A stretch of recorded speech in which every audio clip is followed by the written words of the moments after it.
Hi, Pan. Welcome, welcome. You probably are first. From my side, you are anyway. Welcome, welcome. How's your day been so far?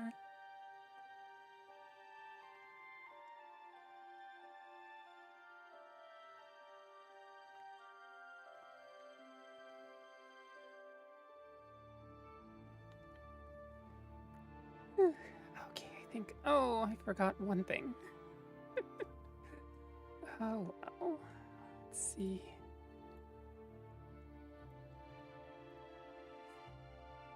I forgot to do Discord. That's not where that's supposed to be.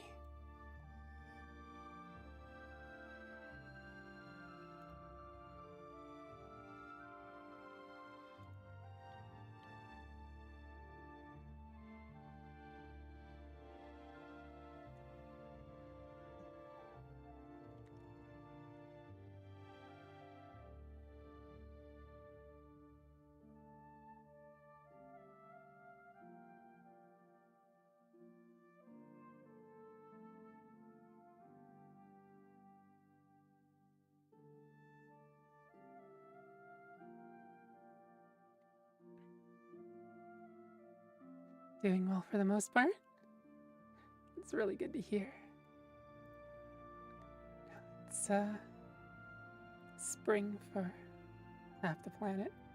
I think some people that have been dealing with depression are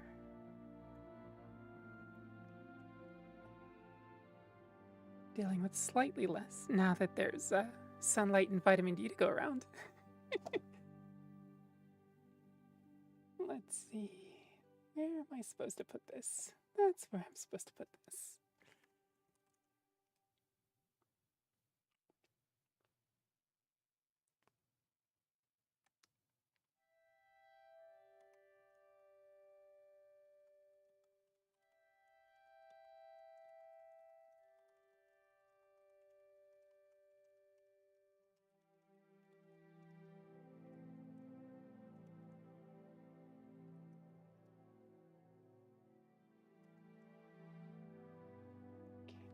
Check the link real quick. Yeah, sun was out today and last view, so that's been helping. That's really good to hear.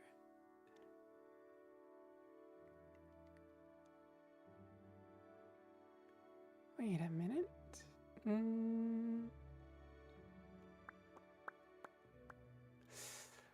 What is...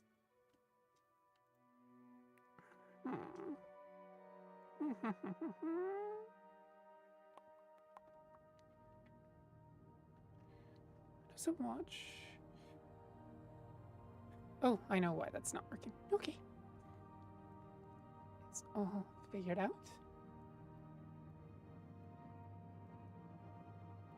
Just do this.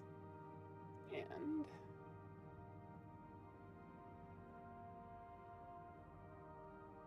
that goes there.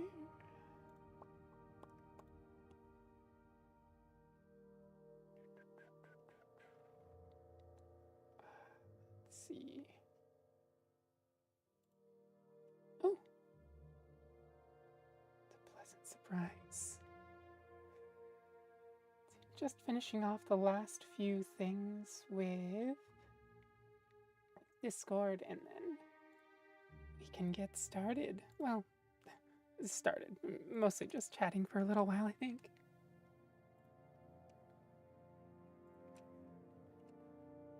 I know my voice has to warm up a little bit today, I think.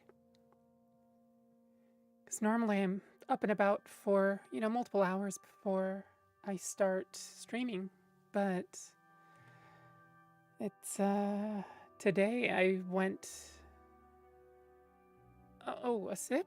Okay. Thank you, Hazel Dust.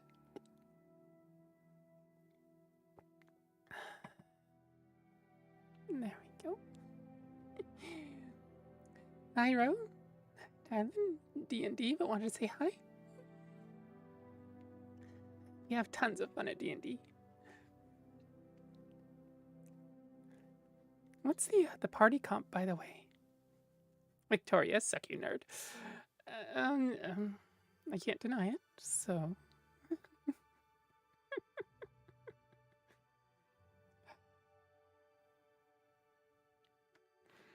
Hazel Dust, can I interest you in a pun? Always, always. It's not a guarantee that I won't take psychic damage from it, but let's see. Is that going random? Yes, it is. Good.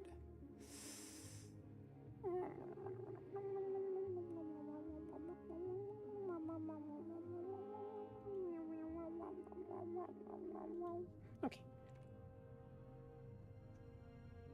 And one more. Yeah, there we go. Okay. I think I am ready to go.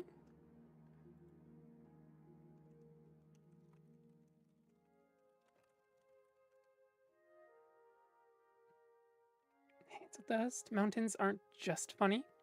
They're hilarious.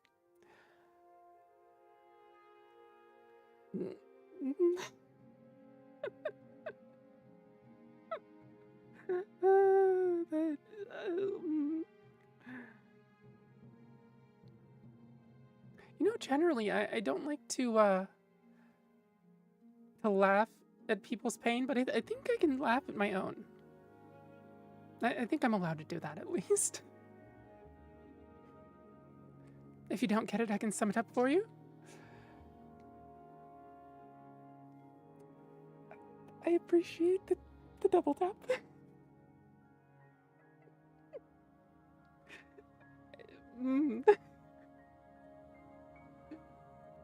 Victoria, you're a massive fan of puns? I see.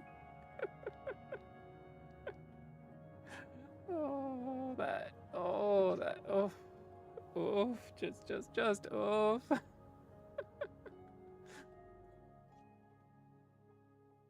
Oh no, the kitties have the zoomies.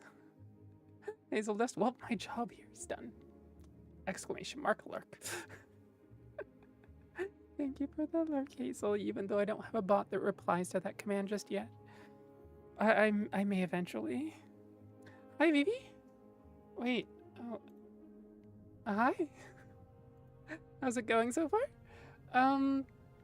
I just started up. Wait, collaborate? Vivi, it's not the collaborate button, it's the raid button. Oh, you didn't notice I started? Oh, you clicked the wrong thing? Winnie, hello. Welcome. Thank you for the stream last night, by the way. It was a lot of fun. So if anybody hasn't checked out Benini just yet, is it shoutout? It is, yeah. Benini, there we go. Yeah. It was a really fun stream last night. And also, I think you just got, what's its face? What was it again, Benini? The thing, it's not partner, it's affiliate yesterday. And then streamed for like 3 or 4 more hours. Hello, Raiders. Hello. Welcome.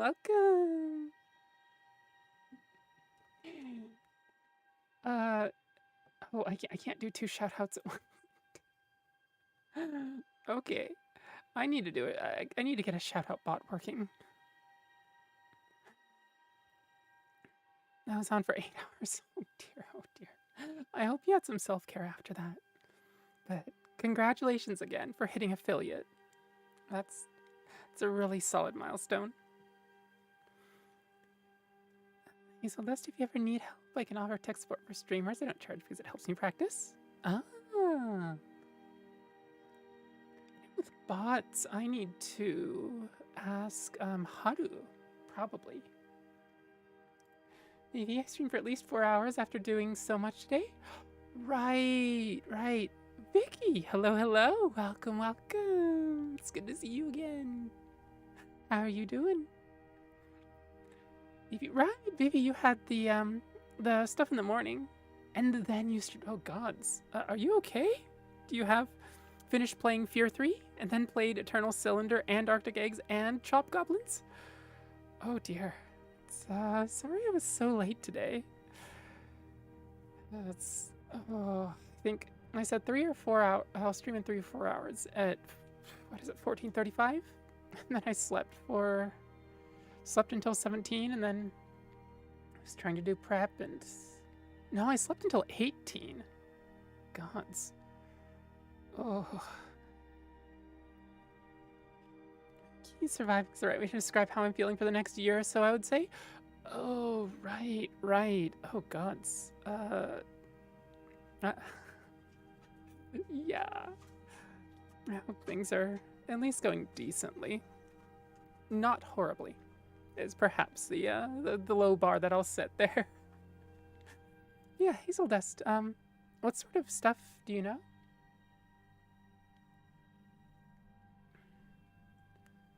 So I know with VTubing, there's all sorts of tech that's involved. So much tech. But you had such a blast. I'm glad you came. Glad I went too. Sorry, I'm looking back and making sure I'm picking up comments that I might have missed. Okay, let's see. Wait, Victoria, why do I need to... Oh, unfortunately for me, of the near dozen bad jokes I made, no pun intended.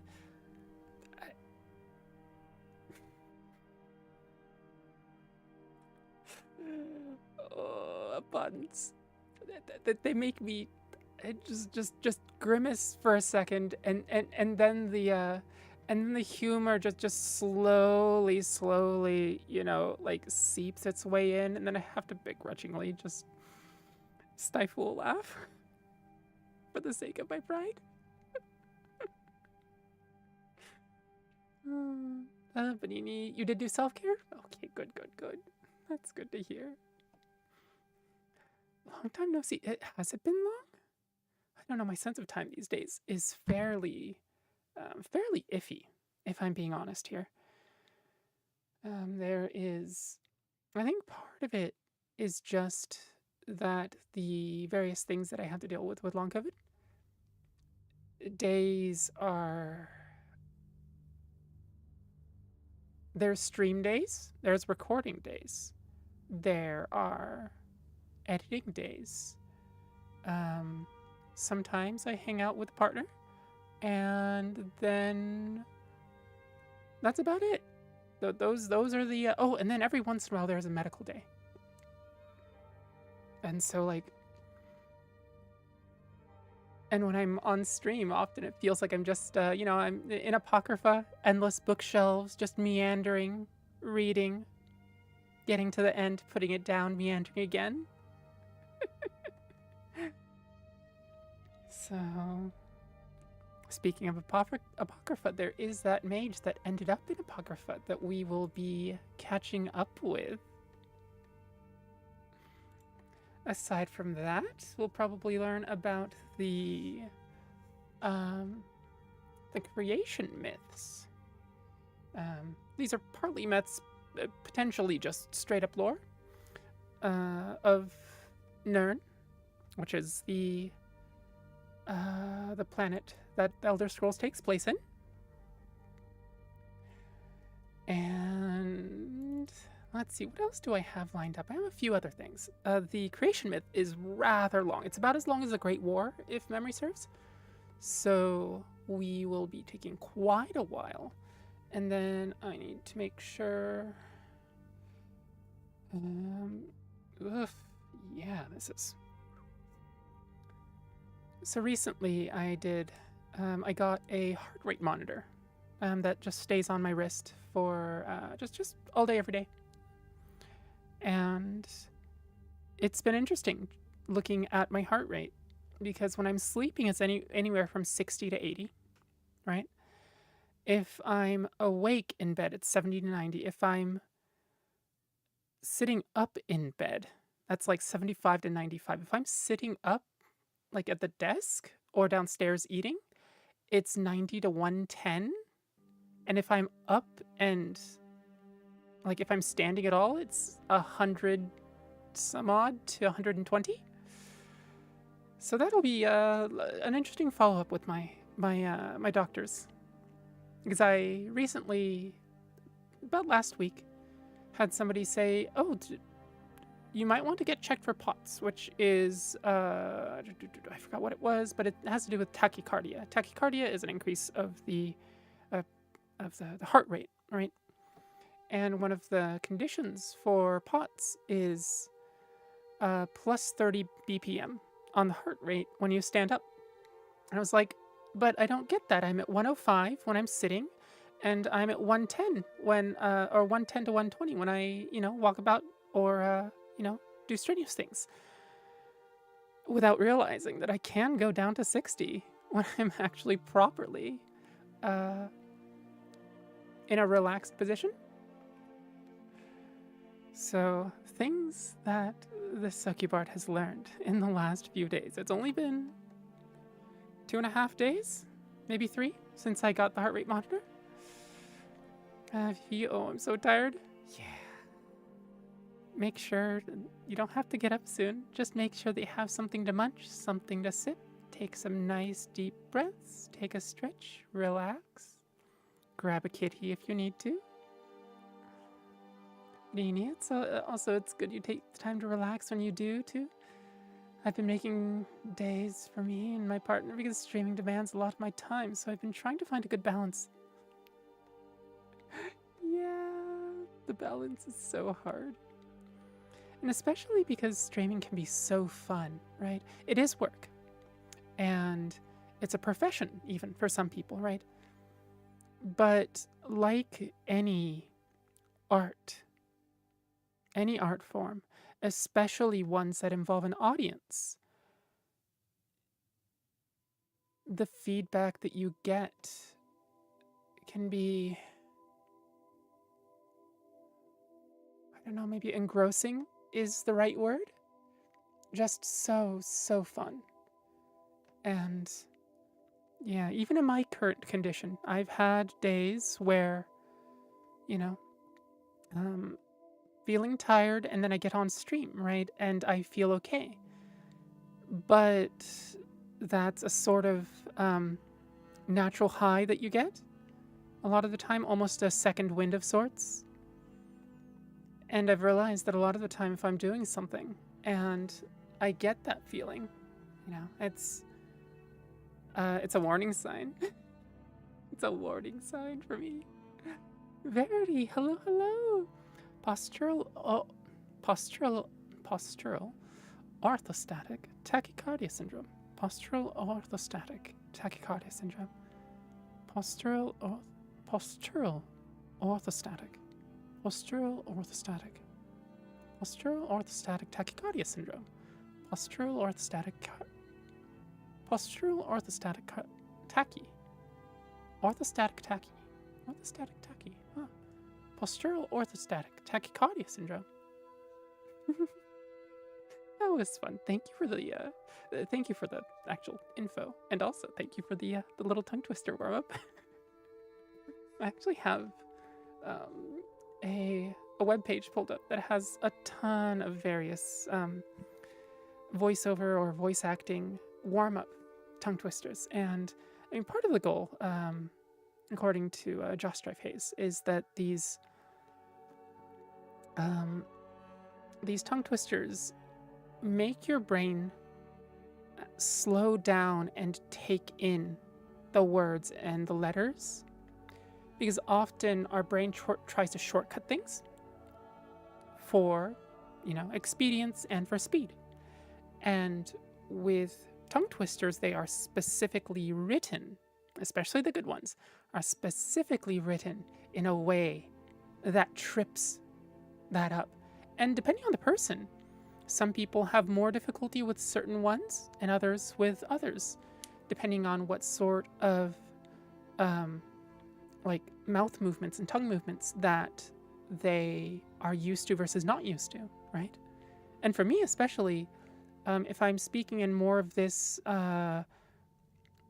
USian, like Pacific Northwest, like Seattle, Portland, maybe even Vancouver up in Canada, like this region, the Pacific Northwest, we have a certain type of accent. And that versus a more received pronunciation, they make me think in different ways and make it so different tongue twisters feel different and present different challenges.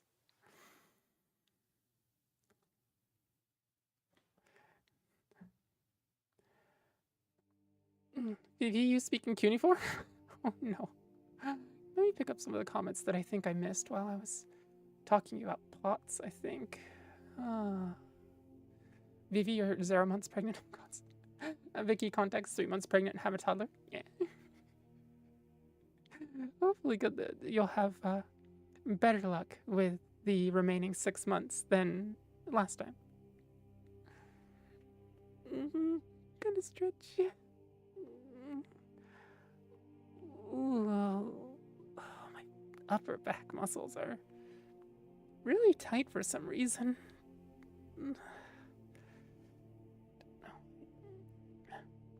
It's so rewarding to stream. I love connecting with people, and there's definitely a huge energy boost from it. Yeah, it really. Oh, it's hard to describe too without having experienced it. And as a note, teaching is very much the same way. I've back when I used to teach classes and not there was a period where I taught classes and one-on-one, and that was English, and then there was a period where I only taught violin one-on-one, and then now, like, COVID, and then up to now I just haven't taught at all. But there's that energy is there, and you kind of have to give energy, put energy into the system to get it generating energy. And I've taught everybody from basically just everything except toddlers, basically, like kindergartners all the way up to like postdoctoral researchers and like other English teachers, especially because I specialized in pronunciation as opposed to more like hard grammatical stuff. I mean, that it's not like I'm terrible at grammar or anything, right? I can still surprisingly good at it for it being my second language.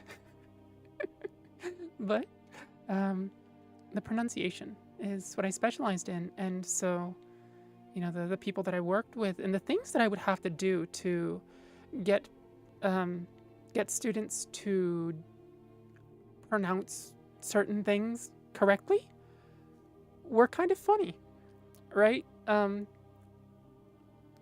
With the v sound, right? Like, I know Verity and I know Brie know the various linguistic terms for the various sorts of mechanics and sounds that are going on there, right?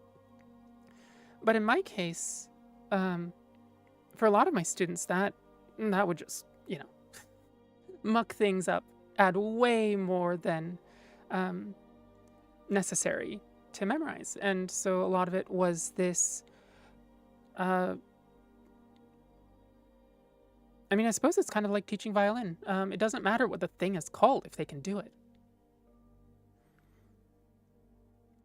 And of course, even if they know what it's called, if they can't do it at the end of the day, then, again, it doesn't matter much. And so I got to do a lot of goofy things. Things that I think a lot of adults would consider like embarrassing. Pretending to be, a race car, right? That sort of thing, to really convey the sound that was, that we were supposed to be practicing, and also to sort of get people loosen up too. If I'm being a goof, then other people are, sort of get this implicit permission to be a goofball. And adults are a little more hesitant, especially if, you're somewhere more in polite society. But generally speaking, that there's this reciprocity. And then that gets into the energy too. And so there were definitely days where I was just like, okay, I'm just exhausted. I have a headache. I would really like to call out. And there were days that I did, but other days, I thought, okay, if I'm not going to teach these students, nobody will, right? Can't call in a substitute that day, not very easily. And often in the cases there were no substitutes that were to be had. And then I also knew that if I could just put a little bit of energy into that system, it would sort of be a self-sustaining system. So, yeah, that's that sense of getting energy from, in streaming's case, it's your audience, right? But in, your students, anybody that you are in proximity to. Let's see, some days I could be a race car, dinosaur, teddy bear, frog. Me too, for a different reason though. That's true. Kind of like a conventional tutor. Remember my morphophonology. Is that right? Morphophonology? Classes were the most entertaining ones at uni. Oh, I just forgot. I need to wait a minute. Did somebody sub? Or did I miss somebody subbing? No, I didn't. Okay, good. I need to run ads real quick so the pre-rolls turn off. I'll just, keep on yapping. If you're not subbed, see you in 3. Oh, Vicky, you subbed. Right. Thank you. Oh, so the, if it's a standard sub, if it's a prime sub, you have to renew it monthly. If it's a standard sub, then it renews itself, is how that works. So, yeah. Oh, there it is. Thank you. 45 months. Gods, you've known me a long time. We've known each other a long time. And plenty of months before that as well. And thank you for supporting me for so long. Let me run the ads and be back. See you back in just a bit. It's over a decade, gods. Over a decade. Oh, yeah. Yeah, you're right though. You're right. Unfortunately, I share Prime with Danny and they use the Prime sub and they pay for it fair. So fair. Otherwise, I'd provide it to Tabby. No worries there.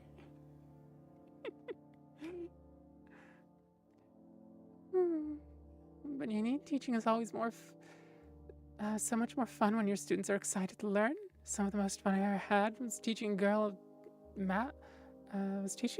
Just because of how much she enjoyed it. Yeah. And of course, part of that is that you taught in a way that that girl was excited about learning, right? I think that's the most difficult part of teaching, knowing how to do it.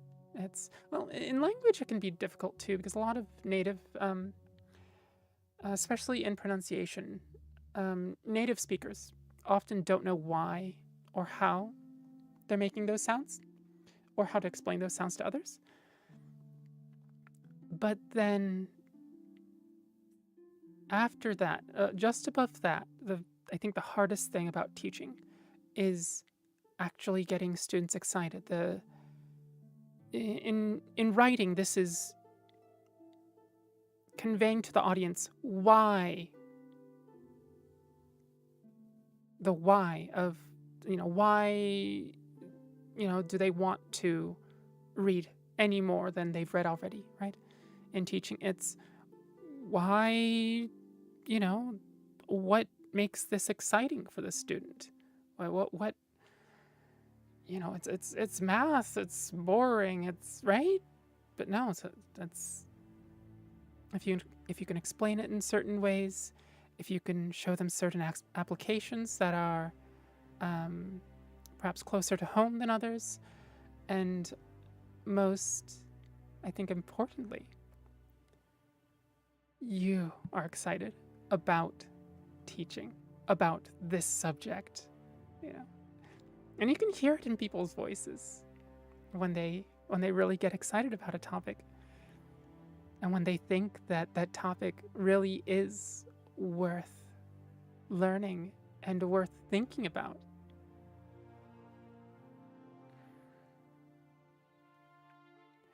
All right, let's see. Almost done with the ads. God, it's been half an hour already. Oh, bleeding hells. Heart rate staying between 100 and 110. That's not horrible. Definitely not the best, but not horrible. Take a bit more. A bit more tea. I do actually still have tea prep today.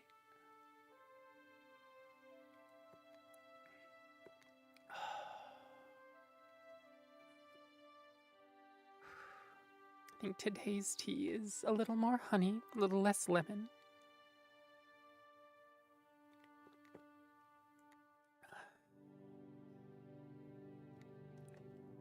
Back.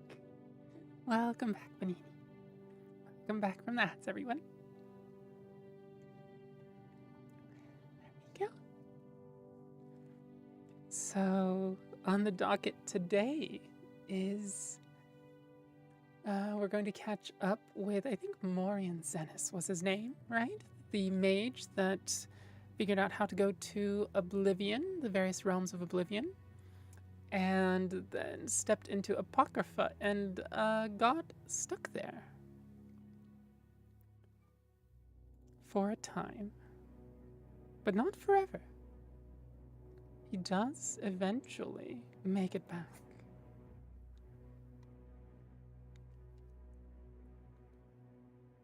Let's see, where did I put my... Here we go. Yes. It's on Benini's... Oh, I'm sorry. Sorry, chat. On Benini's stream last night, we were talking about lore and the stuff that I was reading and, you know, MidnightVisuals. Because I had found this interview with MidnightVisuals at some point, and... Oh, where is it? Secrets overheard in Apocrypha. MidnightVisuals. There it is. Then, you know, last anyone on chat had heard, it was, you know, MidnightVisuals was stuck there. But I had found this interview with him, and I was telling Benini about it. And I only gave her a TLDR, you know, but... Wait, she her, right?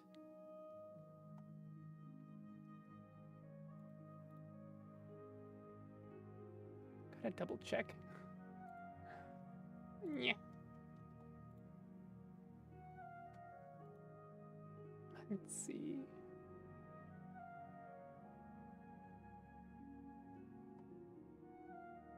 Oh, where am I hearing audio? Oh, that's where I'm hearing audio. It's auto-playing. Auto-playing the rest of last night's stream. So excited to hear the full story. Gotta know what happens to him. Unfortunately, it's tantalizingly short. But it is still some sort of closure. And it does continue the sort of the psych horror that we got at the end of the Doors to Oblivion. So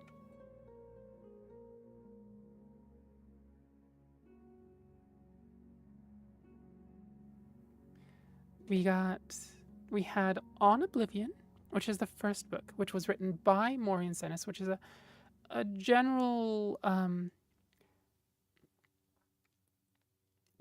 basic rundown of Oblivion, the realms therein, and the Daedric princes that are known to us, right?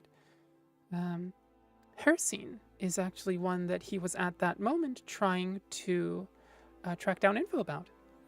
And then there was the Doors of Oblivion, which was written by his apprentice. And it goes through the various things that they had to do to learn about the various realms of Oblivion, the efforts they took to track down a method for a mortal to explore the realms of Oblivion, and then the communications. These are telepathic communications between Morian Zenas and his apprentice, because they're both master conjurers, and their proximity together had manifested in a telepathic link, which is a phenomenon that's known to sometimes happen between practitioners of conjuration magic over longer periods of time. And then, after various realms of Oblivion, Morian Zenas eventually ends up in the realm of Apocrypha, which is the realm of Hermaeus Mora, Daedric Prince of Secrets and knowledge, forbidden knowledge in a lot of cases. And then once he stepped in there, yes, Daedric Prince of Tentacles and Eyeballs. So it is biblically accurate. Tentacles is, I think, probably the best way to sum up his appearance. For those who have played Skyrim, you will know exactly what I'm talking about.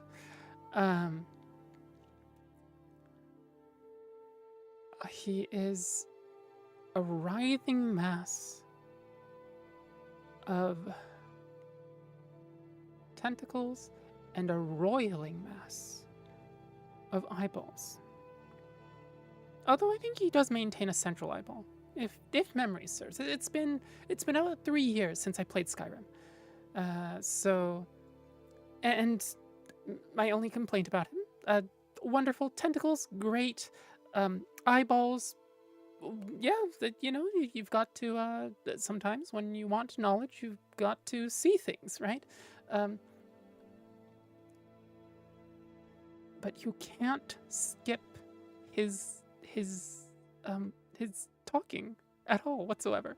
You're just stuck there. And he talks in this ponderous, slow, molasses-filled, and God's it. Very contemplative manner, shall we say.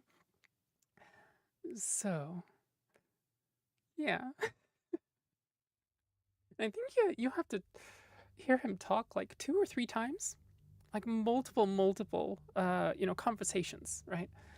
That's just, ugh. Benini, so excited to hear the full story. It's good to hear. Also wanted to know what sort of mental illness the apprentice got from hearing that guy being trapped. I don't know if we get to catch up with the apprentice. And also, I don't know if that was the only apprentice that Morian Zenas had. I did hear tell of an Argonian apprentice that he had at some point, and I haven't been able to track down whether the apprentice that wrote The Doors of Oblivion was Argonian or not. And so my current assumption is that Morian Zenas had 2 apprentices over his life, with one of them working closely with him to explore Oblivion, learn about Oblivion, and then eventually make his way there. Yeah. Also, Victoria, and also the tentacles. Yeah, the tentacles. The tentacles. Oh, really? I thought it was just a meme. He literally is a tentacle monster. Oh, yeah, no, he's eyeballs and tentacles. He is, yeah, just eyeballs and tentacles. Yeah, it's honestly kind of amazing. just the sheer amount of eyeballs and tentacles. Like I said, I'm all for it, right?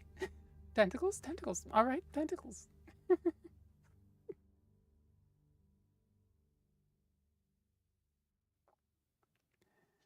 It sounds about right for a biblical hell monster. A sort of hell. Kind of. An afterlife of sorts, but not an afterlife for some beings, only for mortals. Yes, Babs? Do you have complaints to lodge? You were cuddling me for multiple hours today. Do you need more attention? You were literally sleeping in the crux of my arm for 3 hours? 3 hours. Often it's Aurora, who's usually right by my head or in the crux of my right by my armpit, or but today it was actually Babs, which is rather rare. He tends to be more torso or legs or feet, or sometimes nomming the feet through the blankets, depending on. In the summer, I still absolutely have to have some sort of a thicker blanket, because if it's just sheets, my feet will not do well.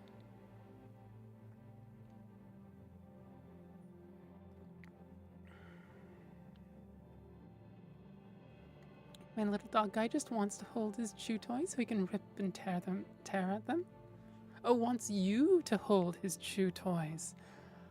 Ah, that makes sense. I suppose with cats it can be similar.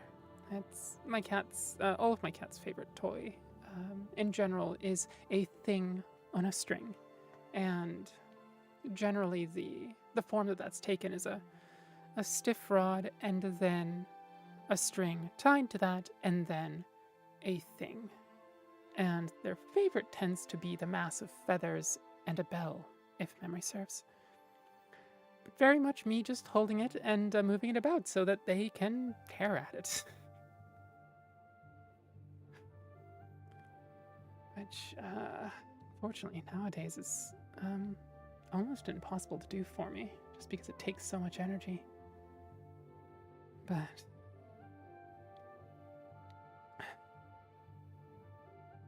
let me breathe for just a little bit before we switch to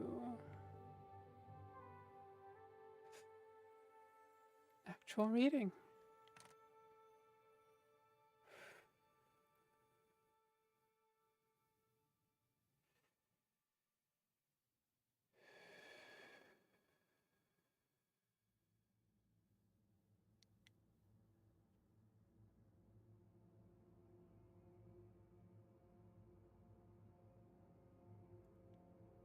Also, this is a wonderful opportunity. If you haven't, take your head, swing it somewhere other than your screen. If you can, get a focal point 10, 20 meters away, and look out that way and just relax for 10, 20 seconds. If you have things in between, that can shifting focus from the far target to the nearer targets can help too. Just something other than a screen. Oh.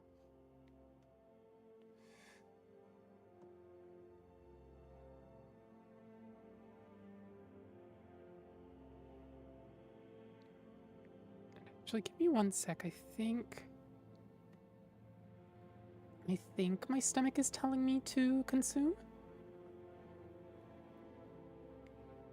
Because it feels slightly nauseous, but it also feels like hunger. So I'm going to indulge it just a little bit to see if it ebbs. And if it doesn't, I actually won't indulge it too much more, because every once in a while my body does this thing where it says, hey, we are absolutely starving, but the feeling never goes away. And there is one time in my life where I ended up nearly actually dehydrated to death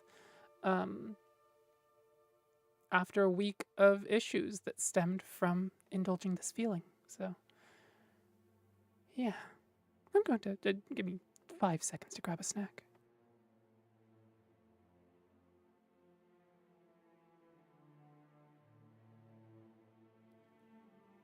It's always interesting hearing, because like people have, most people have had some sort of brush with death. Some closer, some farther. And in my case, it was nearly drowned when I was 6, nearly dehydrated to death when I was, that must have been mid-teens. And of course, with the drowning, that's a, had a close friend nearby, and she was able to swim very, very well, and so just, got me to the edge of the pool. Nothing big. With the week-long dehydration thing, my mother eventually realized, oh, this is serious. This is really not. I'm not able to hold down liquids at all, and let alone absorb them. And so went into the hospital, got some fluid straight into my internals. One night, it was done. Over. Nothing else necessary. I was healthy, so it was like it was such a weird brush with death. Anyway, Vicky for me fell off the rooftop at 12 in a car crash on the highway at 25, probably closest to. Oof, yeah, that's falling for humans. That'll do that. And car crash, yeah, that's. And of course, we live for so many years that at some point we're bound to, no matter how careful we are. And granted, careful is better. But every once in a while, there's something.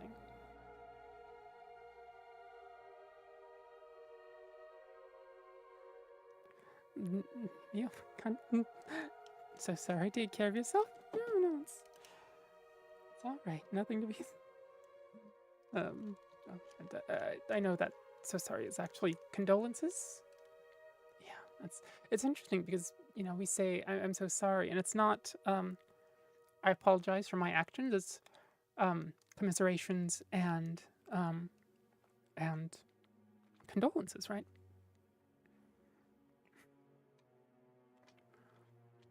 I have, as a former English teacher, I'm of two minds. One says that language evolves. And, of course, teaching is taking the current state of language and saying, okay, students, here's how we speak language right now, right? Once you know these rules, you can roughly keep up with linguistic shift over time. Or linguistic drift, was it? Verdi? But then there's another part of me that's like, I want to use the words that mean the things that I want to convey. And there are some phrases in our language that are so common and infinitely frustrating. It feels like I'm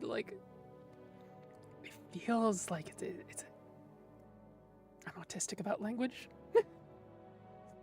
And probably partly even more so because I hold 2 languages and I have to be my own teacher that looks at my use of the language and says, wait a minute, are we sure that's right? Are we sure that's the right spelling? Are we sure that's the right pronunciation? Are we sure that's, the correct, the correct tempo and emphasis, as opposed to emphasis, right?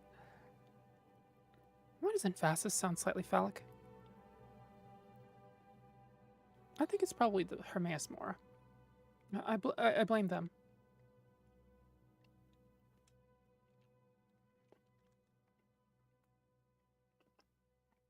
Statistically speaking, you're due for one more?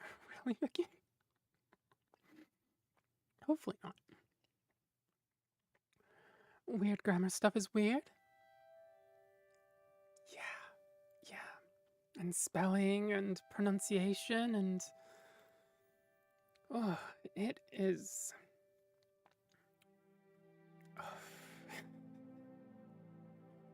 infinitely vexing.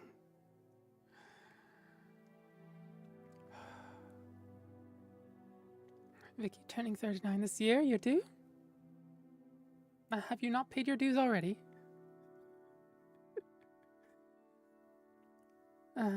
Victoria, your mom's firmly of the mind that if someone asks you over the phone, the proper answer would be, this is she, whatever pronouns you use would be. Yeah. I say hello, and I say, hello, I'm looking for whoever. This is she is, yeah, my first response to that.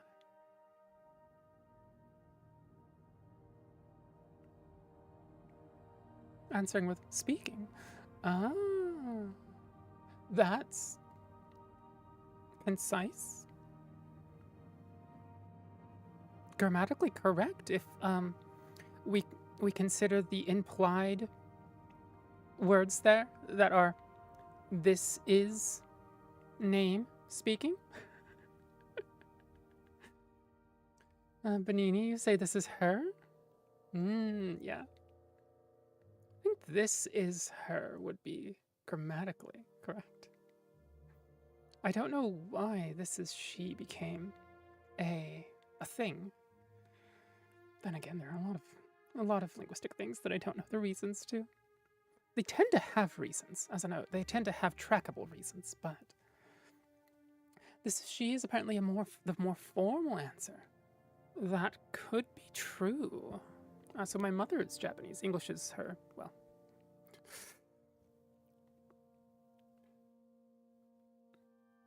I'm trying to figure out how to explain this because my first language is Japanese, and English is also my second language.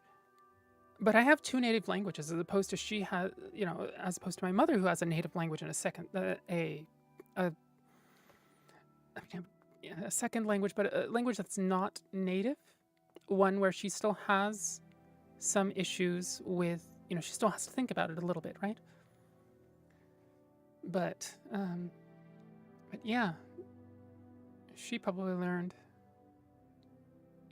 more textbook English, more formal, more proper English, right? Yeah, and that's probably where I got that phrase from. Victoria, oftentimes I'll just respond with, I'm sorry, may I ask who's calling? Yes, that is definitely a good question. Very good question. Because that does, from a, oh, what is it, an InfoSec? It's not OPSEC, I suppose, it's InfoSec, isn't it? Infosecurity perspective. That is absolutely the right response. But it's really impressive. I like to learn a second language. Took some language classes in college, but I burned out on memorizing. Yeah, it can be really hard. I had the advantage of being chucked into a classroom in the US. And I didn't really get an option. And my friends all spoke nothing but English. The teacher spoke nothing but English. I got a little bit of reprieve at home because my mother spoke no, my mother only spoke English at home, just so that I would learn faster, and then realized that kids forget really quick and then had to scramble and speak Japanese in the home instead. Trial by fire, yeah, oh gods. It was tiring. I would actually get, like, exhaustion fevers really frequently, like every week or two. And then I think 4 or 5 months in, I was just speaking normally, just like this, right? So it's like if you live in a country that speaks the language, it's so much easier to learn.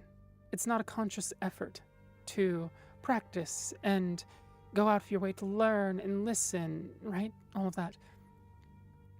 So, like, don't beat yourself up over the fact that, you know, you burnt out on that, because that takes extra effort. It doesn't just take the effort of learning. It takes the effort of getting the impetus together to get over that initial threshold, right? To start the exercise for the day. Victoria, I mean, it's the safest answer and it helps you figure out how formal you need to be. That is definitely true. I hadn't thought of that. But yeah, depending on the person, it's definitely more formal, though I think I default to more formal on the phone, mostly because a friend's not going to call me, right? Or the friend is going to call me by the name that they know me by, and I'm going to roughly recognize their voice, and it's probably going to be an emergency, and it's going to be like 3 in the morning. Verity, this is she is one of those rules that grammarians took from Latin, but isn't really what people say in English. Latin is a true nominative case used like that. English nominative case is more of a subject case. It only really appears on the left of the verb.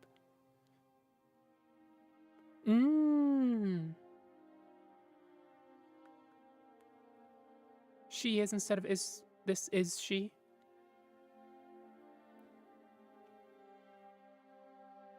Thank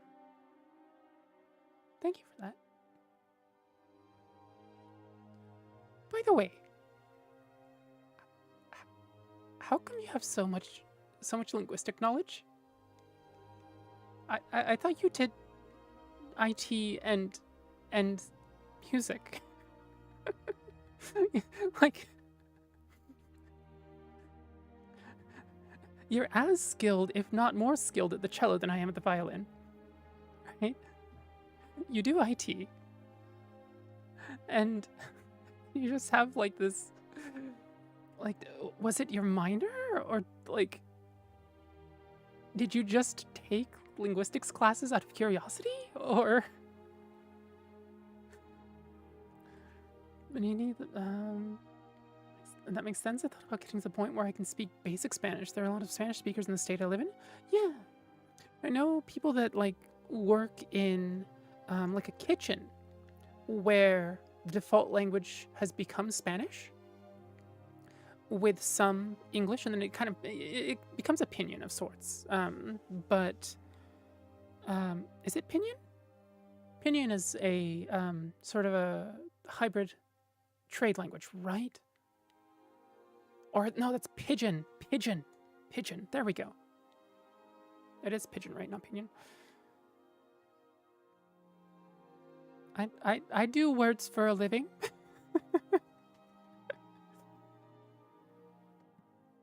Verity, realize I'm a minute behind on YouTube. Forgot to get caught up.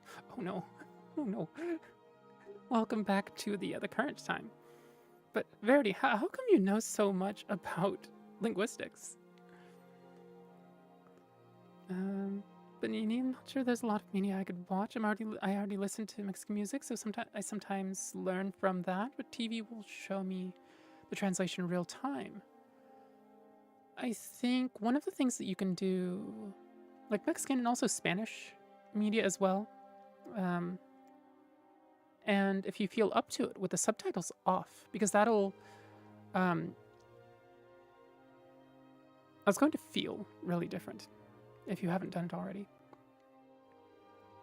But yeah.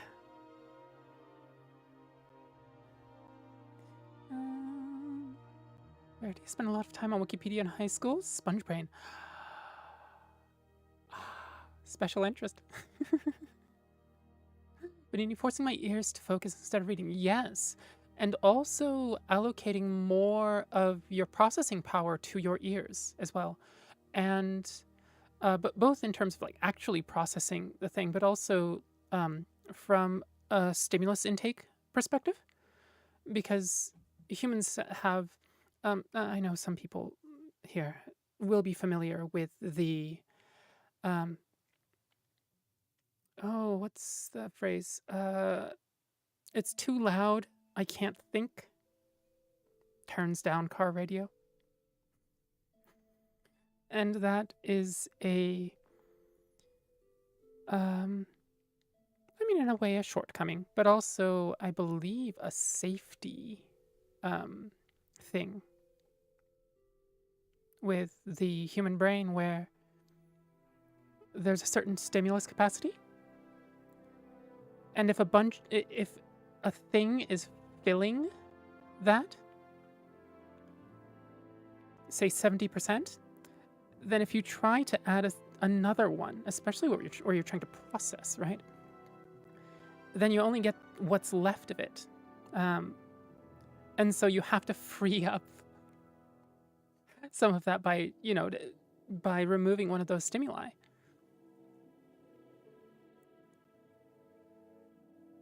Sensory stimulus threshold, sensory overload, maybe not sensory overload so much. Sensory overload, I think, implies a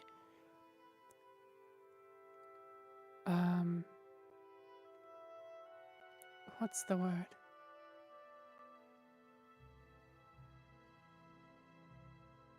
It implies that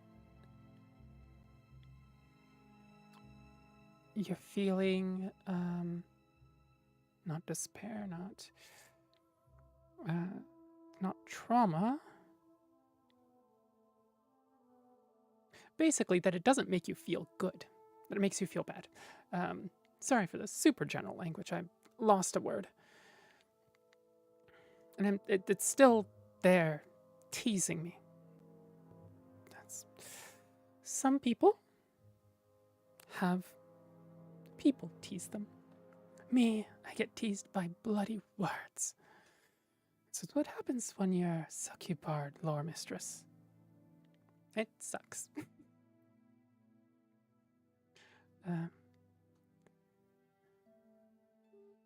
Verity, yep, special interest. Okay, almost caught up. You don't even sound too funny at 1.25 speed.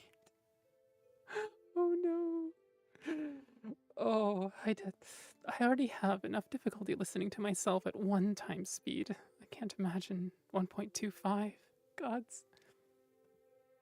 Pardon. Overwhelm, yeah. You dissociate as countermeasure. At least that's how my brain works when I get that overload feeling. Yeah. I think that's definitely, I suppose the dissociation. Dissociation is a defense mechanism, isn't it? Vicky, I tried no subtitles when I watched Aoki Hagane no Arpeggio. So this is the English title is Arpeggio of Blue Steel. It's one of the Ship Girl series. And the manga is actually really good. It's like 25, 26 volumes so far, and really gets interesting.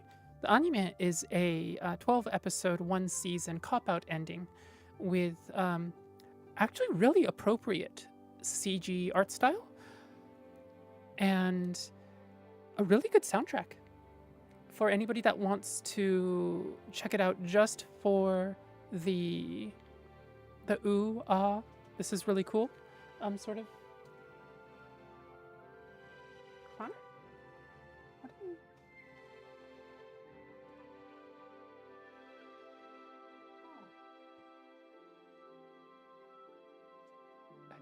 Oh no. What did you get? Oh, okay. My cat found a toy. She's, Aurora is going to be making noise. Honestly, I need at some point, I need a cat that just sits in the background. Oh, there she goes.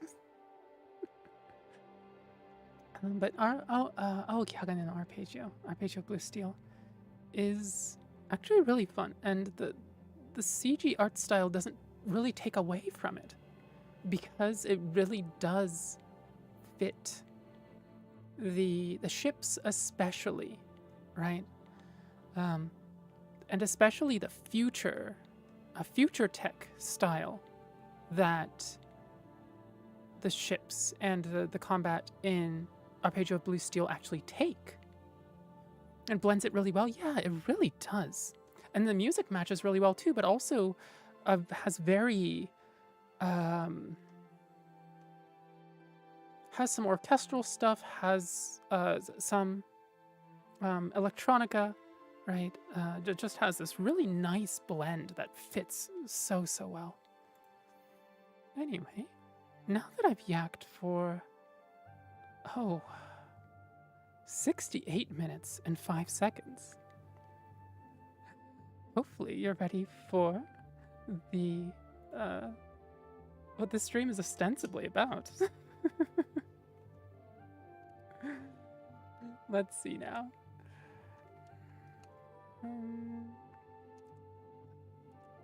25th of April. Huh. Victoria, I don't know. I'm all for dogs yapping. Wasn't I a nerd? Wasn't it a suck you nerd?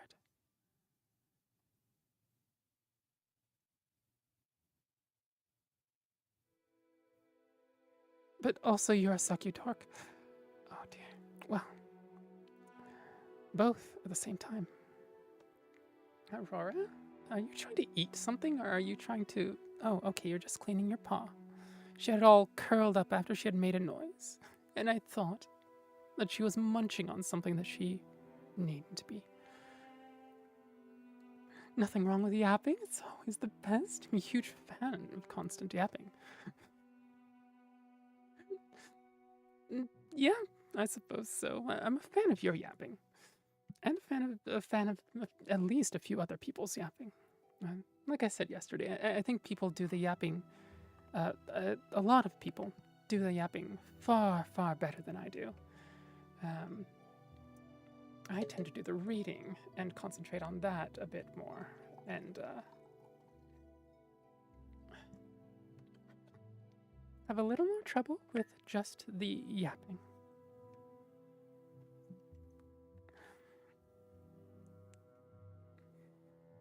Vicky, oh really, Banini? You want a 2.5-year-old? Constant yapping guaranteed. Okay, hold on. Wait. We can talk about this.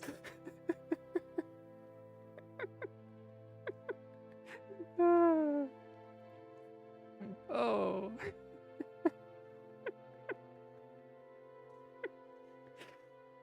The monkey paw curls again. Oh. Okay, so let me get out some of the documents that I was looking at some point. We did Amongst the Draugr, Saints and Seducers. That's one that I was looking at. Words and Philosophy, Warp and the Winds, Rise and Fall the Blade, when Crisis locked her importance of what? LibreOffice, now is not the time for an update.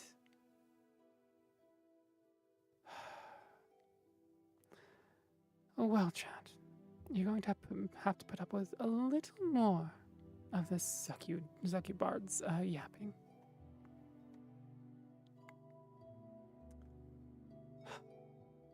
Really, LibreOffice? Really? Now of all times. I rebooted my PC just before the stream so that, I could make sure that there weren't any issues that would arise. Shows what I know. Definitely have to make sure that I not only reboot everything, but make sure that I open every single piece of software that I plan to use, ideally an hour ahead of time.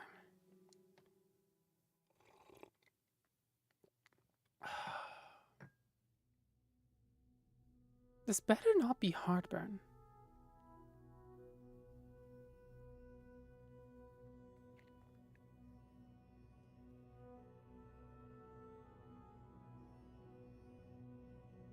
Oh dear. I need to remember where my antacids are. Oh, antacids. Because it's the feeling right at the solar plexus, and I haven't had heartburn for years. So I think I've become unfamiliar with how it feels. And I'm not sure it's heartburn right now, but there is a part of me that is currently wondering. But again, I don't know where my antacids are. I used to have, as a violinist, it was part of my standard kit. Oh, Bujix240, thank you for the follow. Thank you. Welcome to the Succubard's library. Hopefully you have a wonderful time here. Get plenty of sleep.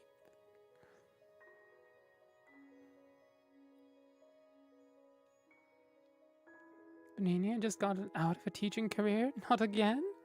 Oh. I suppose that does, partly at least, explain why you're able to just talk and talk and talk so naturally. I mean, the ADHD does too, but getting flashbacks? It's always some random tech problem, or else it's not a stream. Yes.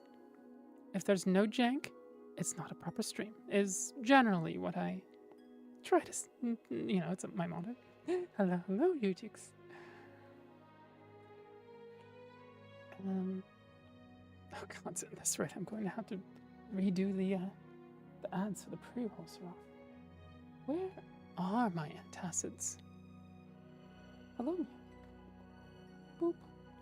So chat, I'm going to have to move the mic for just a sec, along with your little stool mew. I need to check for antacids.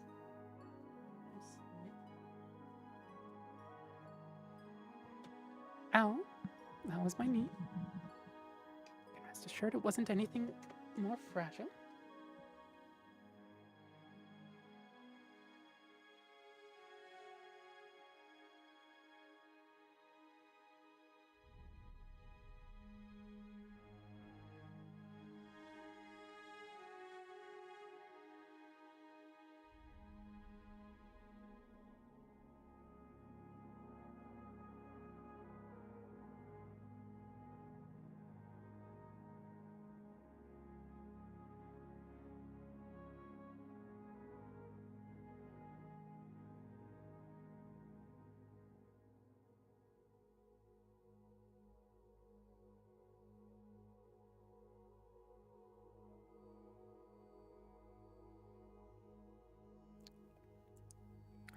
Go.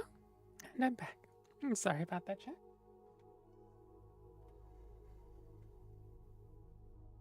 Go, Mew. Restore to your rightful place. Okay. So I found evidently the last 2 antacids in that container. So stream notes today is going to involve get more antacids. Got chalk? So the first 2, maybe first 3 times that I had heartburn, I didn't have access to antacids and actually used chalk. Just took sticks of chalk, munched them down, washed them down with some water, and repeat. In 7th grade, I had a science teacher. Once every year, one day every year, he would stand outside his classroom, just like he always did every day, to greet us as we came in. Except that day, he had a box of chalk in his pocket, and he would just be munching on it. Just munching away.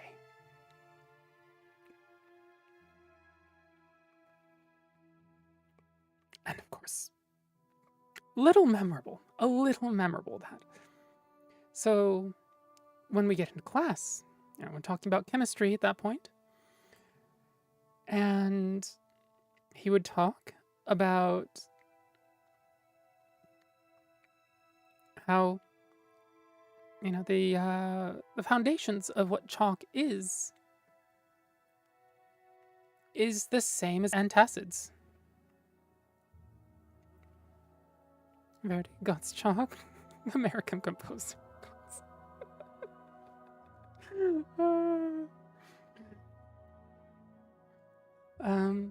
But also he would be sitting there burping up a storm because as the chalk reacted with calcium carbonate, isn't it? Yeah. And granted, depending on the type of chalk, there may be some additives that you don't want to sit there and munch on every day. But as an emergency antacid, it really, really works. And so the first 2 or 3 times, at that point, I think once or twice, once I think in Japan and twice in the US, I had to go get chalk. And after the 2nd or 3rd time, I learned that antacids are just like nail clippers and a nail file, or a nail clipper and a nail file, standard equipment for a violinist. So there were a lot of things that I carried around as a violinist, but one of the things was just a little, one of those sealable little plastic bags with 10, 15 antacids in them, because I mean, violinist, right? And well known to accept pretty much any sort of gig, no matter what, pretty much at least once, right? My philosophy was, if I don't like it, I can play out the gig and say no the next time. And Bandana Pirates, welcome, Mr. Barty. Oh, thank you. Though, unfortunately, I don't play violin anymore because the long COVID has gotten to such a point that I physically can't sustain it, and it actually damages my body further and further as I play, and so I've unfortunately had to take to reading 100% of the time instead of playing at all. But part of being, a violinist was that I would take gigs at, bars and various events, raves, any sort of event that you could imagine, weddings, of course, where there would be alcohol involved, plenty of food involved, and plenty of acidic things involved. And so, it just became part of the standard violinist's equipment.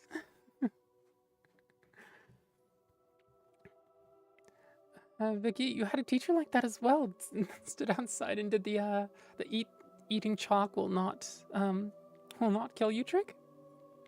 It's a really good lesson, and it's also a really good lesson, not just in the specifics of, hey, chalk is really good as an, it is just an antacid. It's going to taste weird, but deal with it, sort of thing. But in a much broader,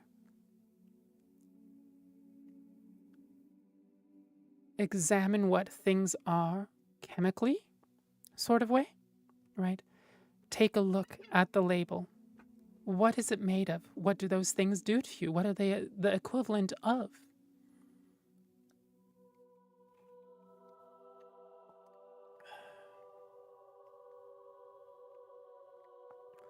Vicky, she'd stop right in the middle of writing on the board and munch a piece of chalk off, and then keep writing. Oh, the hat. I wonder if I had had more schooling in Japan, I would have had a science teacher like that, maybe. Because in Japan, it was still very much chalkboards when I went through school, versus in the US, it was. I don't know if I ever saw a chalkboard.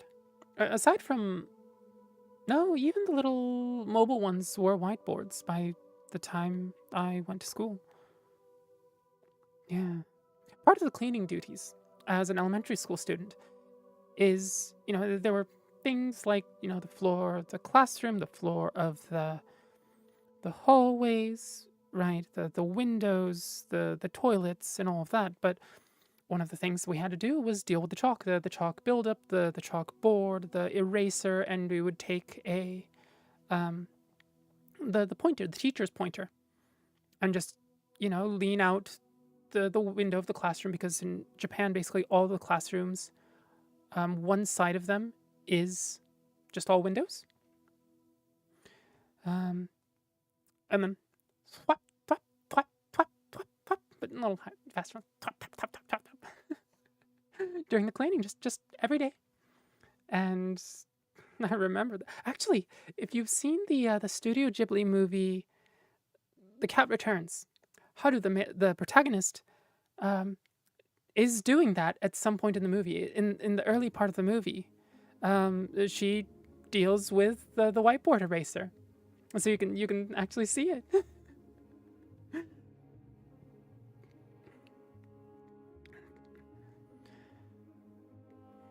Vicky, yeah, I'm old, I know. Still had chalkboard projectors and big CRT TVs on wheels. We had the projectors and CRT TVs too.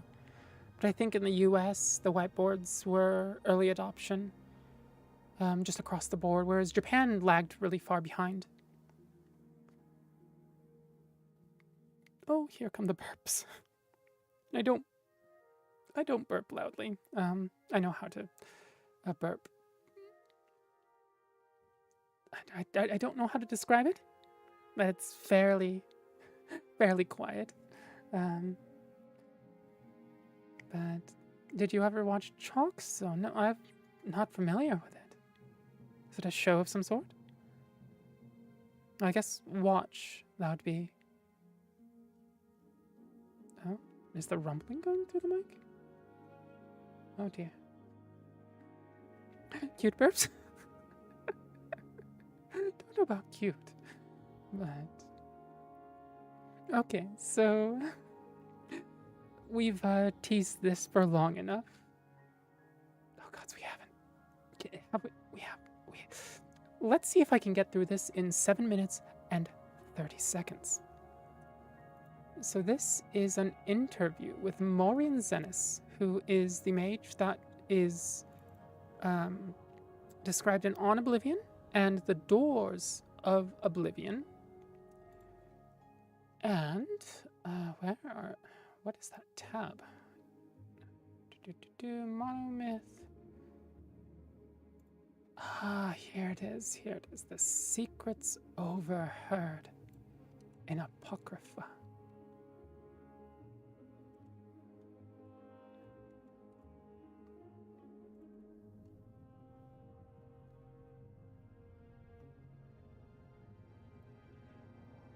So this, Maureen Zenis has researched Oblivion, the realms of Oblivion.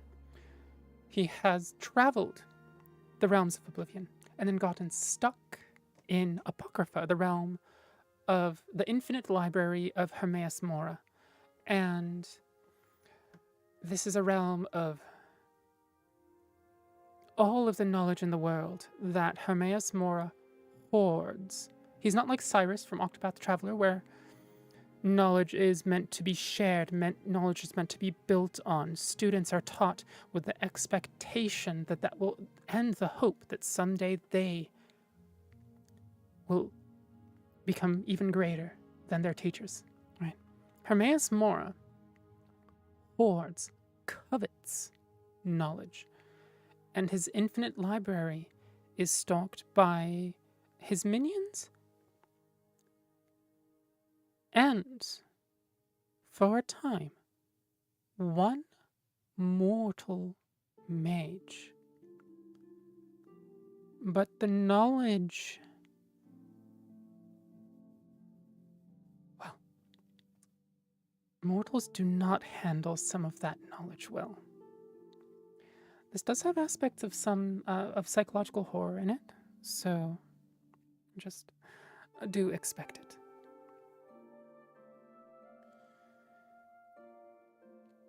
Secrets Overheard in Apocrypha by Marian Zenas. Eavesdropping on servants of Hermaeus Mora. The Seekers pretend they cannot talk, but they can, for I have heard them.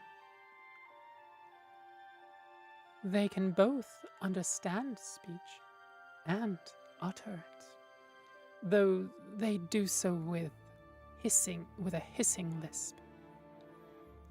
I shall tell you how I know. As is so often the case since I came to Apocrypha, I was cowering behind a stack of books, hiding from the baleful attentions of a towering gill man, whose notice I had inadvertently caught. I listened to hear if I was still gibbering, but I couldn't hear it, which usually means I'm not. Then I heard something else.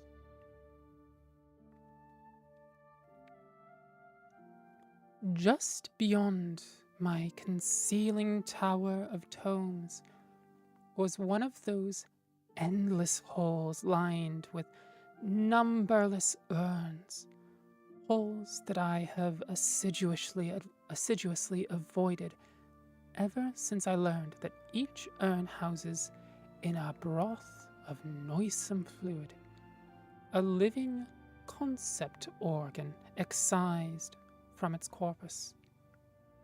I do not like those urns.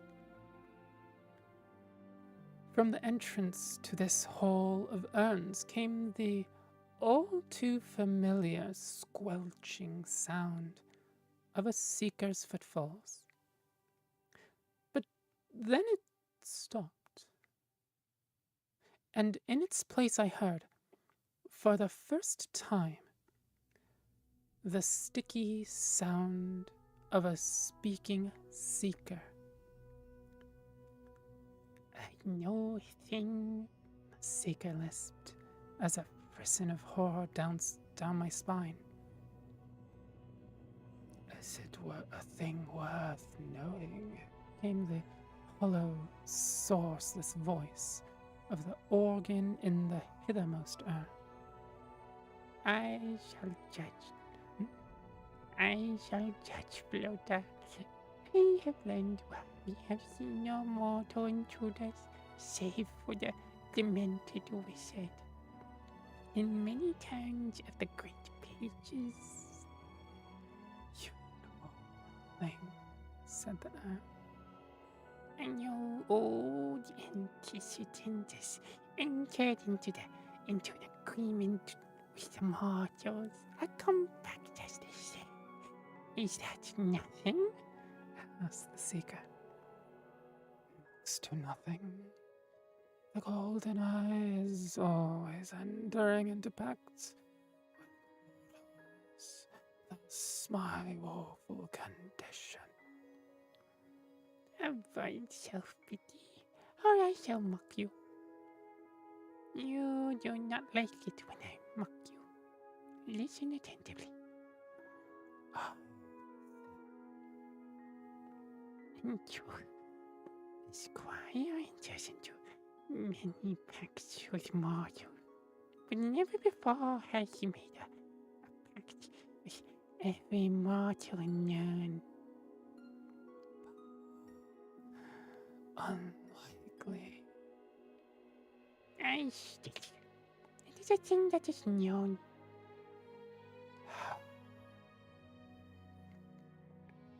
We heard a discussion between Scrivener, Thorax, and the 11th Preceptor.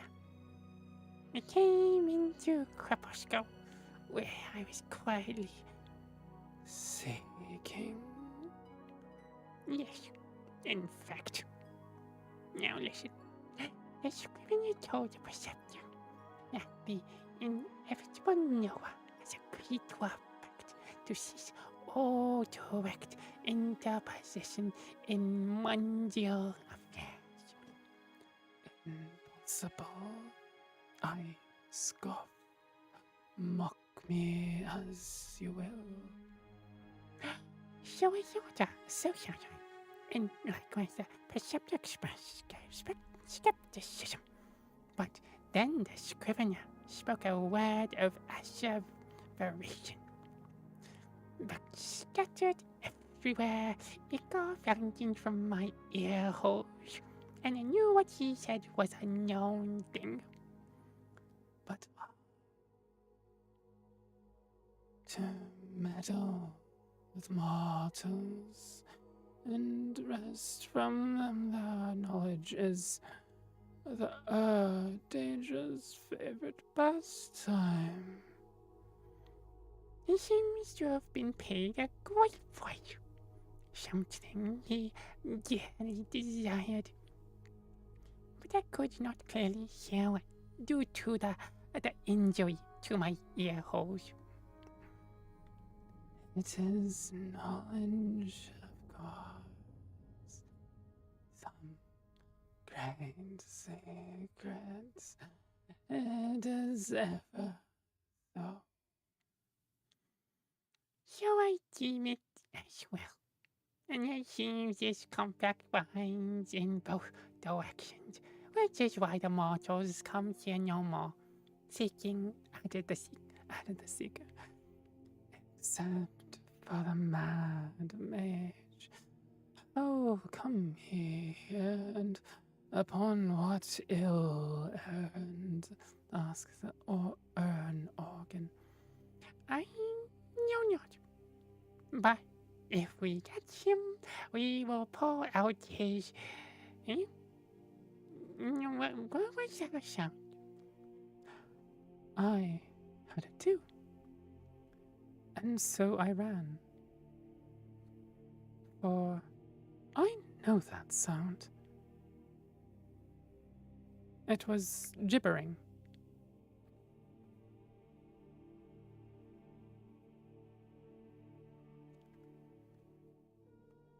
And that was secrets overheard in Apocrypha. And my mistake, I thought this was an interview, but this is Morian Zennis actually speaking on, or writing about his experience in Apocrypha. Ooh, I'm checking in and out, and I came back just at the right time. Ooh, glad you did. Incredible. Oh, thank you. It's the voice for the seekers, I know, isn't the quite the hissing lisp as he describes it. But I figured that the hollowness fit the urn organs a little better, and I had an idea while I was probably in a half dream-like state while I was napping earlier. What if the seekers had this little lisped young voice? Yeah, that would be knowledge. What more knowledge? Give me knowledge and brains. I will suck brains out of you. Yes. Seekers.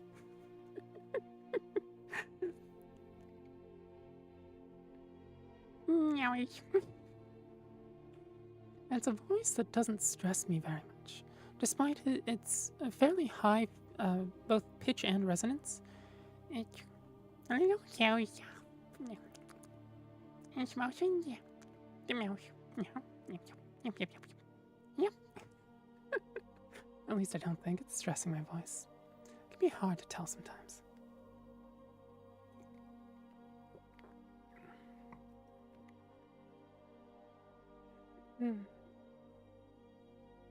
Good, good.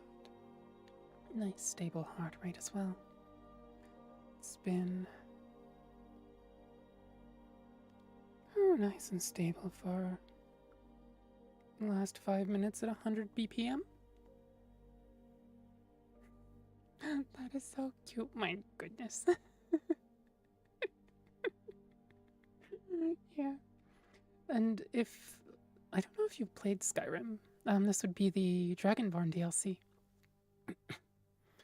But you do get to actually see the Seekers, and the voice would absolutely be a total gap from their physical form that you get to see.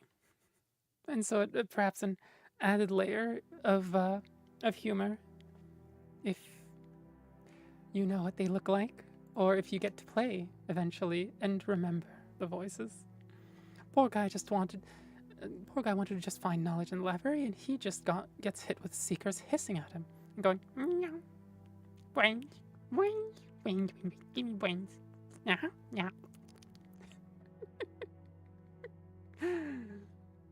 organs, yeah.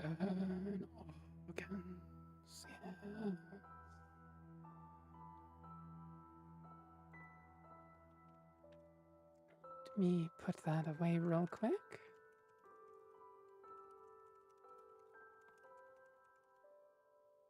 I played a lot of Skyrim, but it's been so long.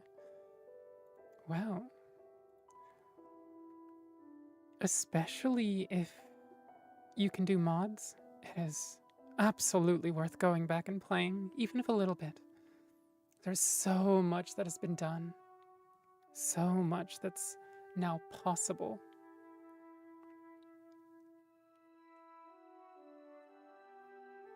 And if nothing else, make sure to get the Serana dialogue add-on, because that is a dialogue expansion for Serana that is voiced by an actual voice actress, absolutely gorgeous voice, by the way, who does an excellent job. Both she and the writer of the mod just do such an excellent job of fleshing her character out. I played it when I was in middle school, high school. Yeah, it's been a long time since it came out. It's been so long. Oh, I think it's 15, 16 years now. Ooh. Sure, my partner knows it. He's got so many mods for Skyrim, he actually has been playing the Oblivion remake. Oh. Do tell him that I envy him. I wish I could play Oblivion. Either on my own time or really as on stream would be really, really nice. Oh, well, I mean, it's funds. Funds are an issue, and I cannot justify $50. Recently, I had to actually fundraise for food and the heart rate monitor as well. So that's, yeah. Let's see, what other stories did I have ready? There was the Mooncats and their dance. I don't know if I want to read that just yet. There's also the Legend of Red Eagle, and then perhaps the Monomyth. So fair? Yeah. Glad you got your heart rate monitor covered. That seems really important. It is. Yeah, that's... I wish it was something that I had been able to have the requisite knowledge to understand that I need. You know, I mean, honestly, 2 years ago, but ideally, half a year or even a year ago. That way I could monitor myself a little better, and that would have perhaps kept me from injuring myself quite as badly as I have at this point. But now I have a tool to fight back against long COVID and you know, claw back at least some of the territory that long COVID has gotten from me. That's huge. It is. Thank you, Verity. Thank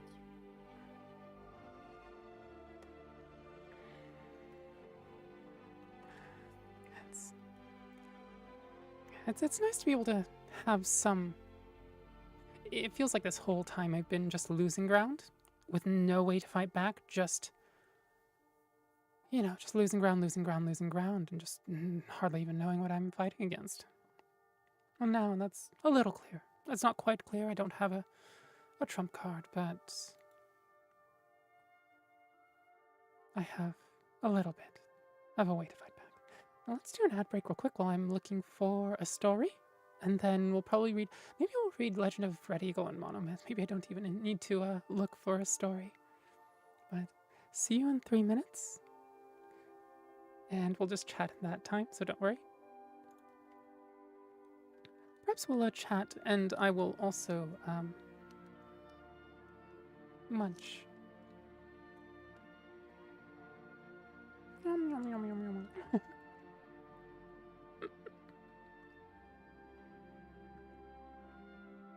Honestly, those sorts of voices, I think, sort of stem from, like, if you know of Shy Lily, another VTuber, and she's, you know, like, you know, top 20, top 30, right? Very, very well known. But she makes these little noises that are wonderful for voice training.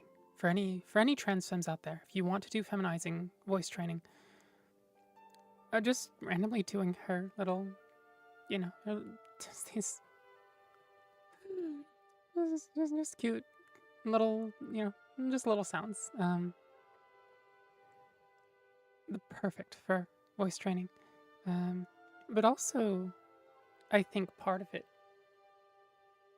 is certain voices I get from those make Kirby noises. It helps, trust me. Why?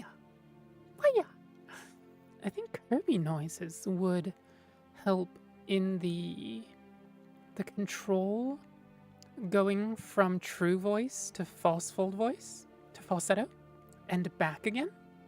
Like that transition is right? Back up through that transition and the back down through the transition. That's what it feels like for me anyway. So good for voice training.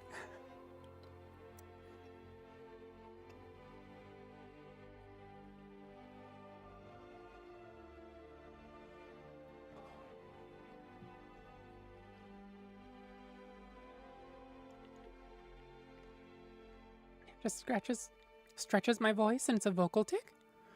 Ooh, yeah, having healthy vocal ticks sure does wonders for voice training. Do I have voice ticks? I mean, every once in a while I'll just go, which is actually a vocal warm-up, where you're going from your highest down and then just relaxing your voice. And then I guess the next one's and that, you know, just takes you slowly through your whole vocal range. I'm not doing the whole vocal range. At least I tend not to. Well, depends on the day, how I'm feeling. But it's like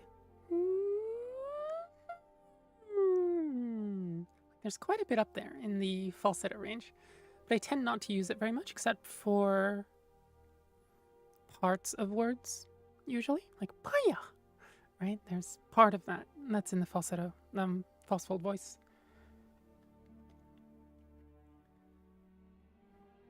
So like training that, I don't know if training up there is too useful for me. but it does stretch it. It does at least train the strength of it. If I'm happening it for me, it helped me get my voice stretched high, but settle back down to a more natural range. Ah, yeah, that's... Oh, I could see that, yeah. Like, this is basically my standard speaking range. Like, I'm not putting on a voice higher, lower, more or less resonant. Although, if I do try to do more of a sultry voice, then, you know, it's a little bit different.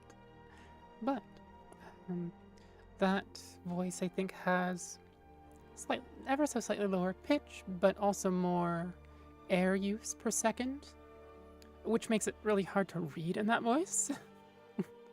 Like, I'm going to have to really train my lung capacity to be able to read whole stories in that voice. But otherwise, this is my standard speaking voice.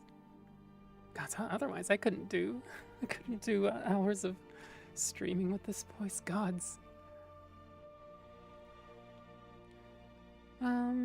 Vicky, meanwhile, my toddler does the opposite. He got into a habit of randomly, going into a growl talking mode. Nothing creepier than a toddler going, "Mommy," as a grunt. Oh no. That, oh, I'm sorry, Vicky. Oh, great imitation. I'm glad I could displease.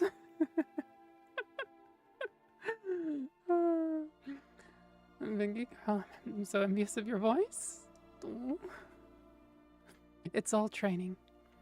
I went from a soprano 1 voice back, actually back when I was in Japan, I was in choir, soprano 1, right? Just sing, you know, the high parts, super strong, clear voice.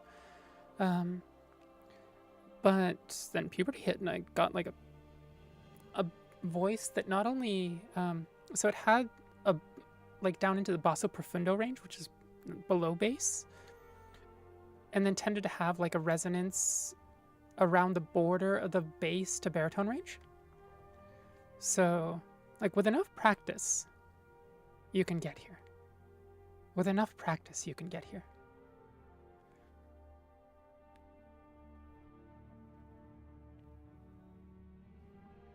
Wonderful voice. It's very pleasant to listen to. Thank you. I train every day. Try to get it softer, try to get it more soothing, smoother. And just, you know, I mean, part of it is I want it to be more me, right? And I want soft, I want gentle, I want smooth. There's the music part of me that's, you know, it's the violinist part of me that's like, okay, we're going to go from to, right, nice, even, smooth tone. My voice is not even in smooth, but pretend it is. You know, so there's that. And the knowledge that the more I practice, in 10 years, no matter the diminishing returns, it will get better. But also all of the other things that come with it too, the vocal flexibility, the, you know, the strength, the stamina, the expressiveness, right? Learning, you know, it's practice. Even if, you know, often we can hear somebody's voice, what they say, and often hear it as like their true intention, but often like when what we want to communicate in our brains doesn't come out right. That the mouth and the throat and the diaphragm just don't do the things they're supposed to do, and it ends up sounding weird, feeling weird, right?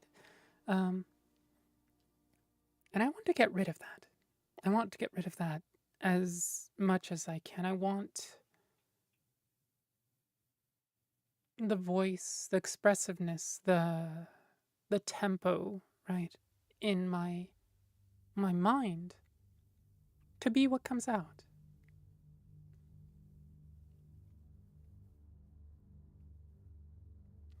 Vicky, I'd say you always had that softness in your voice even 10 years ago, though.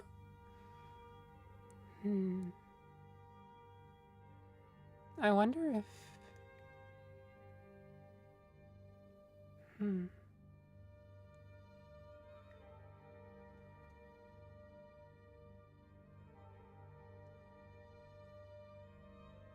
wonder if that was just part of the personality that came out in the voice. Nini, it's so interesting you know so much about the technicality of it all. I literally just sang silly songs and made silly vocal tics, and now I'm a girl. It's crazy.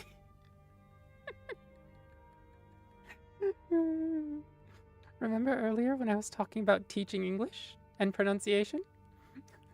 And how knowing the things or the name of things doesn't necessarily make teaching it, easy or even possible? And you don't necessarily have to know the names of the things to actually be able to do it?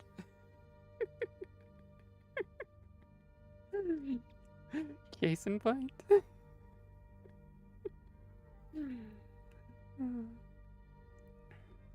On the flip side, I really don't have much vocal range when it comes to singing. Unless I really do include that lower range. And also my pitch stability just isn't there vocally. Like if I go...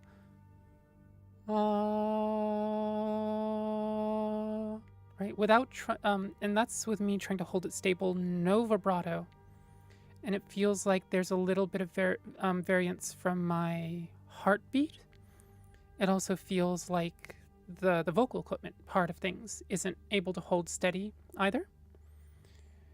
So, like those sorts of things, you're probably going to be, far, far better than I am.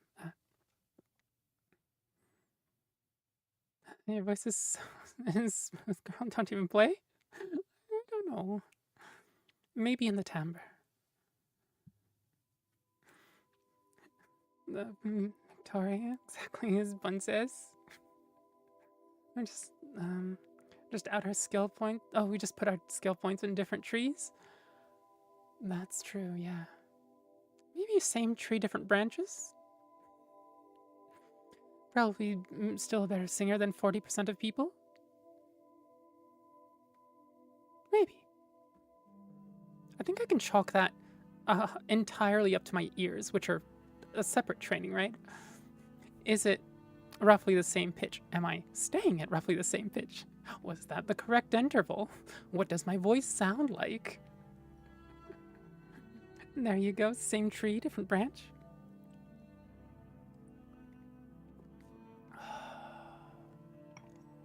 And the nice, like, ordinator skill trees, not the base Skyrim skill trees. Gods, those are so sparse. I cannot play vanilla Skyrim almost entirely because, I mean, the menus.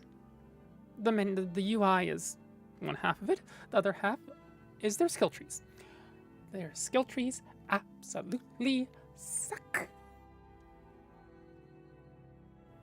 Ugh. Okay, let me be a reading bard. We're at 115 and a half minutes into this stream, and I have read exactly one story. I am not being a lore mistress at this point. I'm just talking.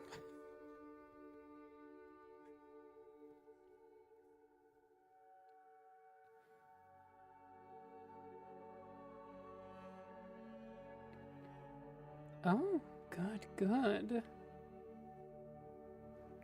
Twitch caught a bot. Huzzah.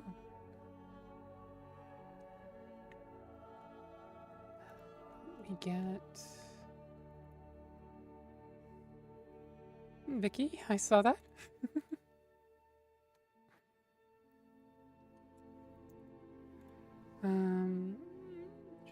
Vicky, if you can, click on the name and then report as, what is it, spam, scams, and bots with the, and then bot, and then timestamp, 1 hour, 55 minutes? 30-ish? And that'll help, that'll help Twitch, what do you call it? Fine-tune their moderation.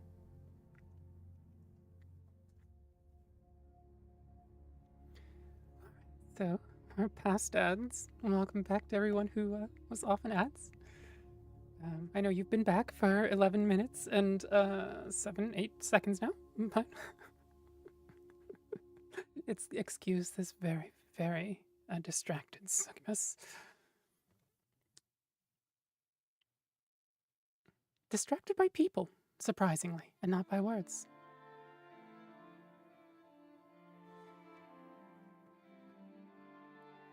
So this is The Legend of Red Eagle. This is a book that is available in Skyrim. One more sip. Well, actually, read.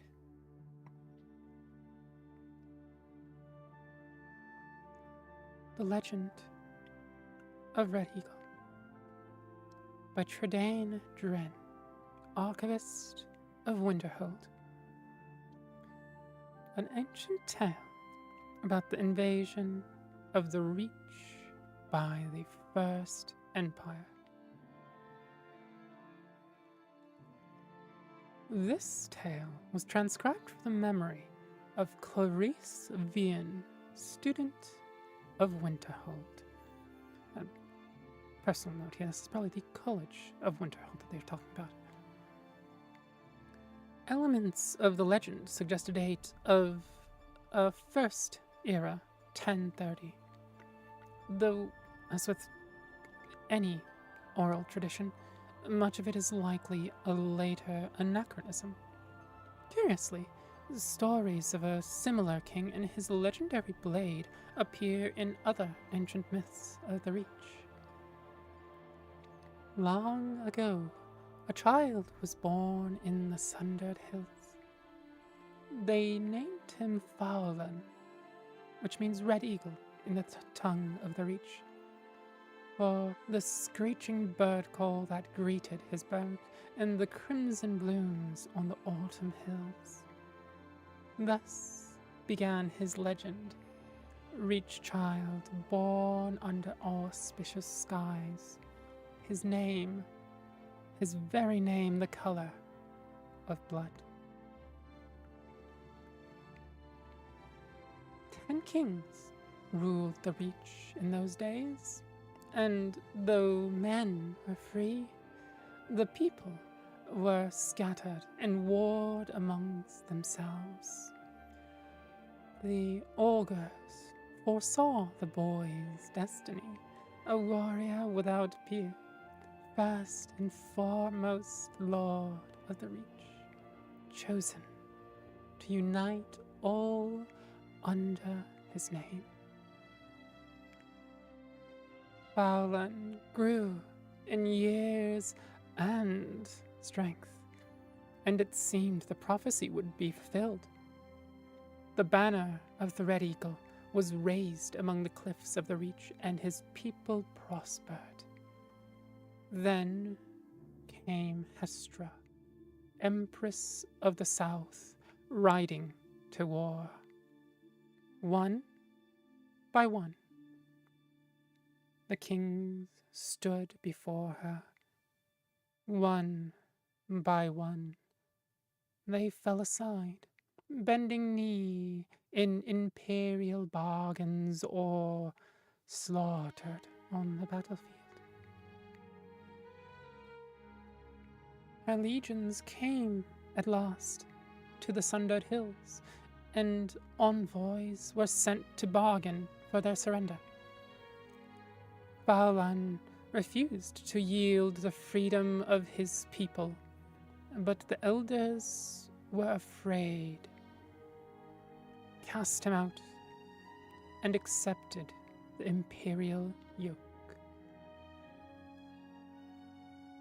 Thus was stolen by the foreign invaders his land, his people, his very name.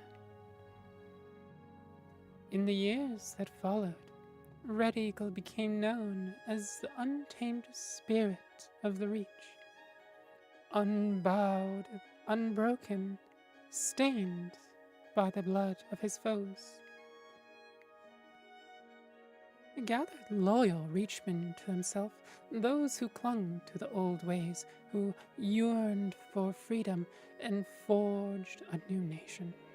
Together, they fell upon the occupiers and the traitors by night, disappearing into the cliffs and caves each morn, evading capture. It was not enough. For every Imperial patrol and garrison they wiped out, yet more seemed to march from the green south to replace them. One night, under a cloud-choked sky, the men of the Red Eagle warmed themselves over damp fires of smoldering moss.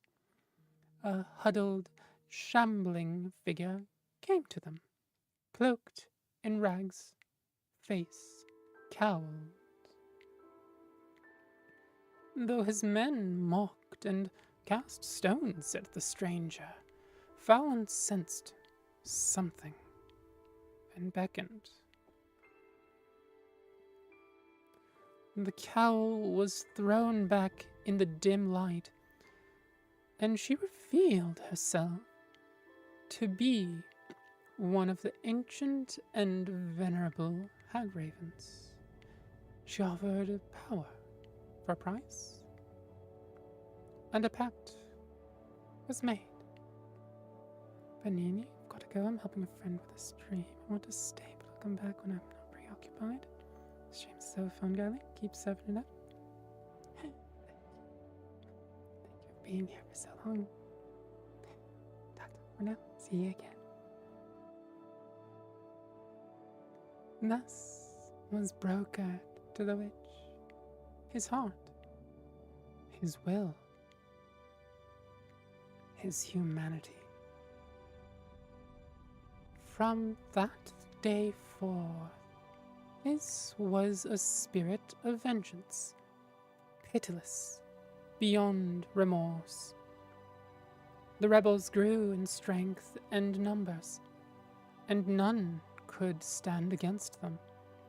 Faulan's eyes burned coldly in those days. Oh. Well, thank you, Panini. Breathe a hair and put the wizard hat on. I'm sure that's part of a combi pasta somewhere.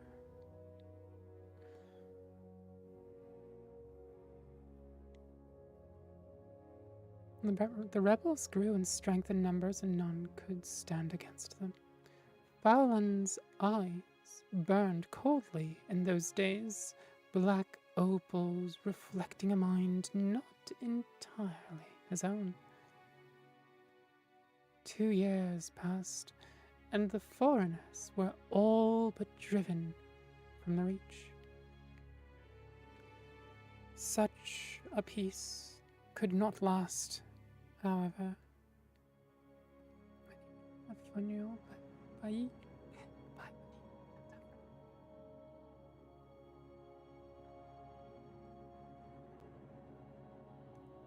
Such a peace could not last, however, and a great host fell upon them, a swift army of invaders unlike any before.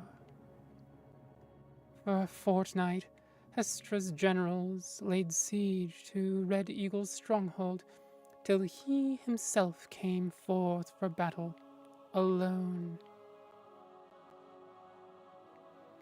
enrobed in nothing but his righteous fury. 1,000 foreigners fell before his flaming sword, and the enemy was routed. Yet, when night fell, so too did he. And the warriors who came to him said Faulan's eyes were clear again on that final night. He was taken to the place prepared for him, a tomb hidden deep within the rock, With his remaining strength, he presented his sword to his people and swore an oath. Fight on. And when at last the reach is free, his blade should be returned that he might rise and lead them again.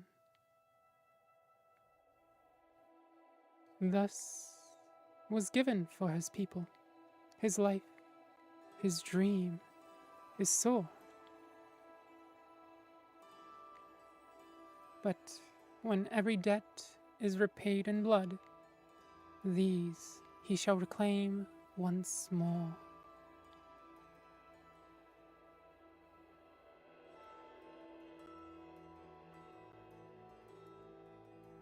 And that was the legend of Red Eagle. If you've played Skyrim, that may be familiar to you.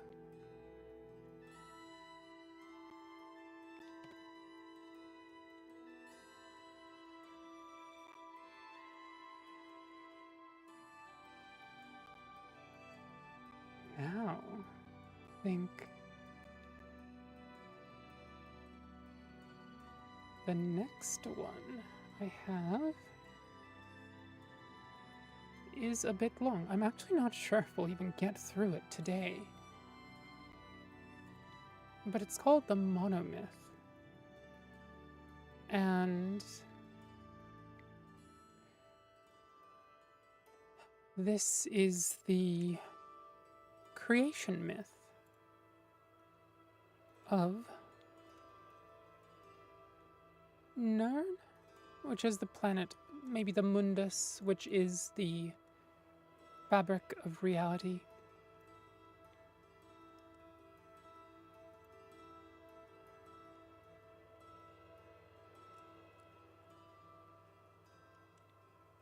But this book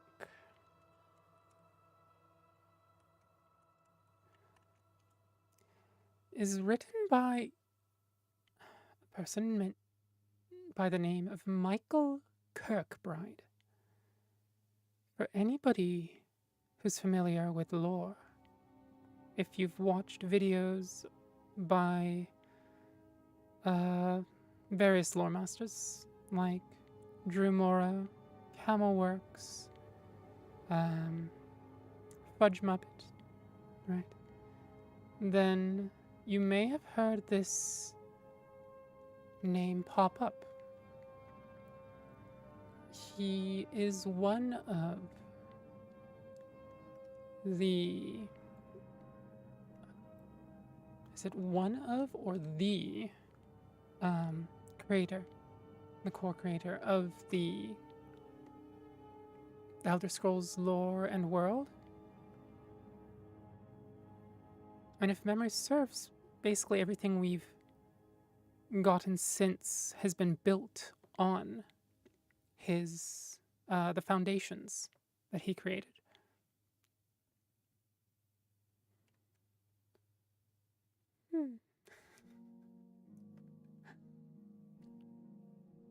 Hat. Hair. Yes, me.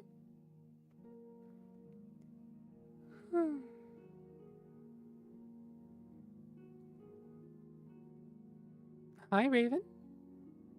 Hello there. Did I miss the stream? No. You've missed 2 or 3 stories so far. I think it's 2. Most of it has been chatting. But we were actually just about to read The Monomyth, which is a book containing the creation myth of the world of the Mundus, Nern. I think Mundus is... I need to go back and check. Some lore mistress I am.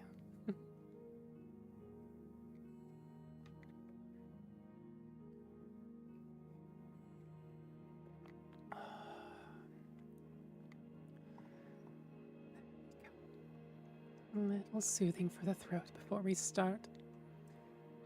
And this is,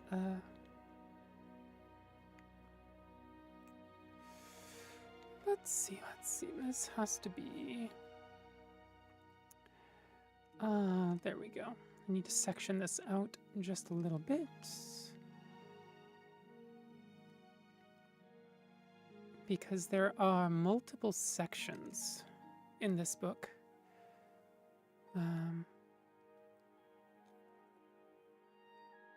Let's see. So there's Larcon.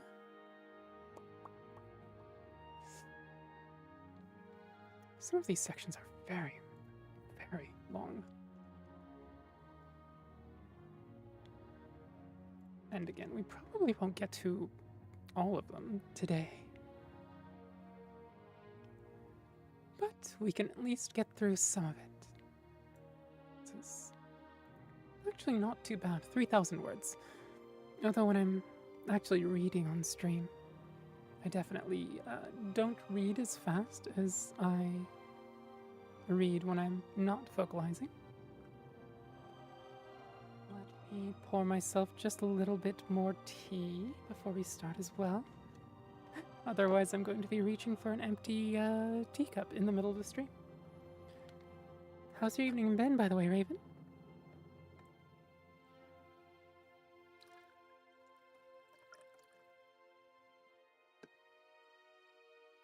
There's the last of my tea.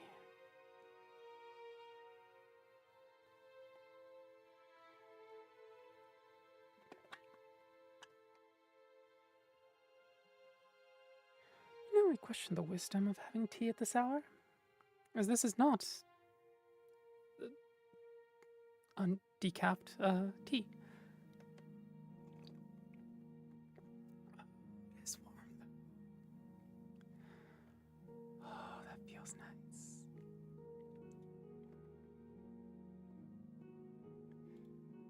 Let us see.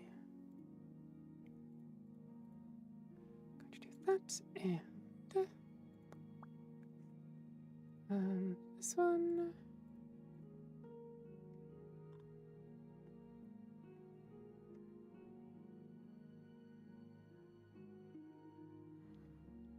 Vicky, you're surviving on lemon ginger herbal tea lately? Drinking hot liquid helps with the nausea? Oh, right. Ginger tea specifically is an anti-nausea substance, isn't it? Huh.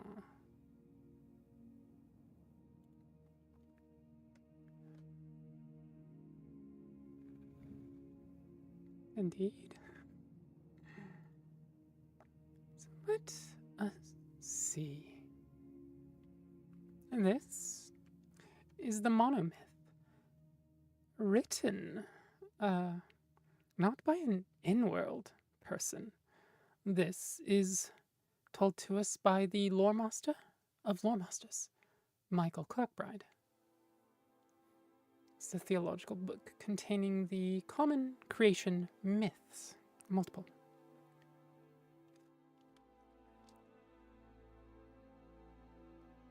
In Mundus, conflict and disparity are what bring change, and change is the most sacred of the 11 forces. Change is the force without focus or origin. Quote from Ognitha to Harate, Order of PSJJJJ.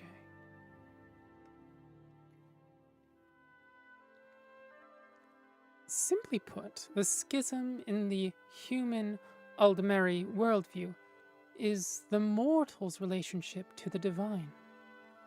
Humans take the humble path that they were created by the immortal forces, while the Aldmer claim descent from them. It doesn't seem like much, but it is a distinction that colors the rest of their diverging mythologies. All Tamrielic religions begin the same, man or mer. Things begin with the dualism of Anu and his other. These twin forces go by many names, Anu and Padme, Anuel and Sithis, Ak-El, Satak, Akel is not. Anuiel is the everlasting, ineffable light. Sithis is the corrupting, inexpressible action. In the middle is the grey maybe, known in the Elnifex.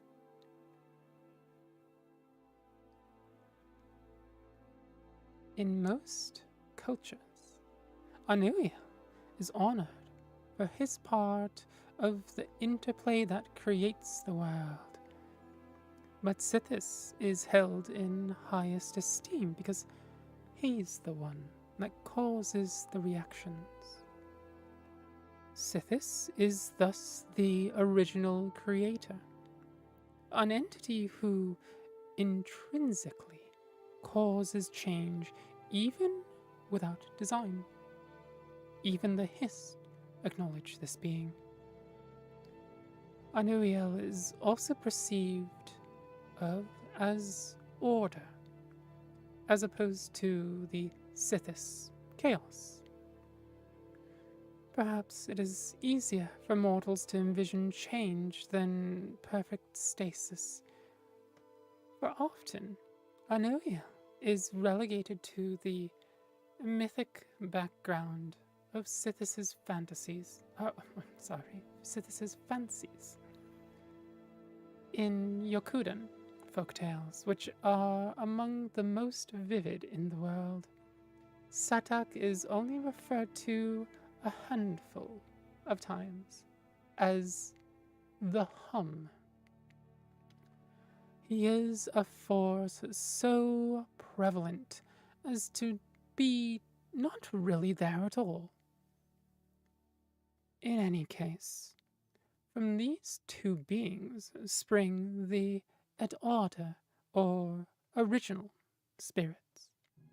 To humans, these et order are the gods and demons. To the Aldmer, the Aedra and Daedra, or the ancestors, where Daedra here means not ancestors. All of the Tamurielic pantheons fill their rosters from these et order, though divine membership often differs from culture to culture. Like Anu and Padme, though, every one of these pantheons contains the archetypes of the dragon god and the missing god. Section 2. The dragon god and the missing god.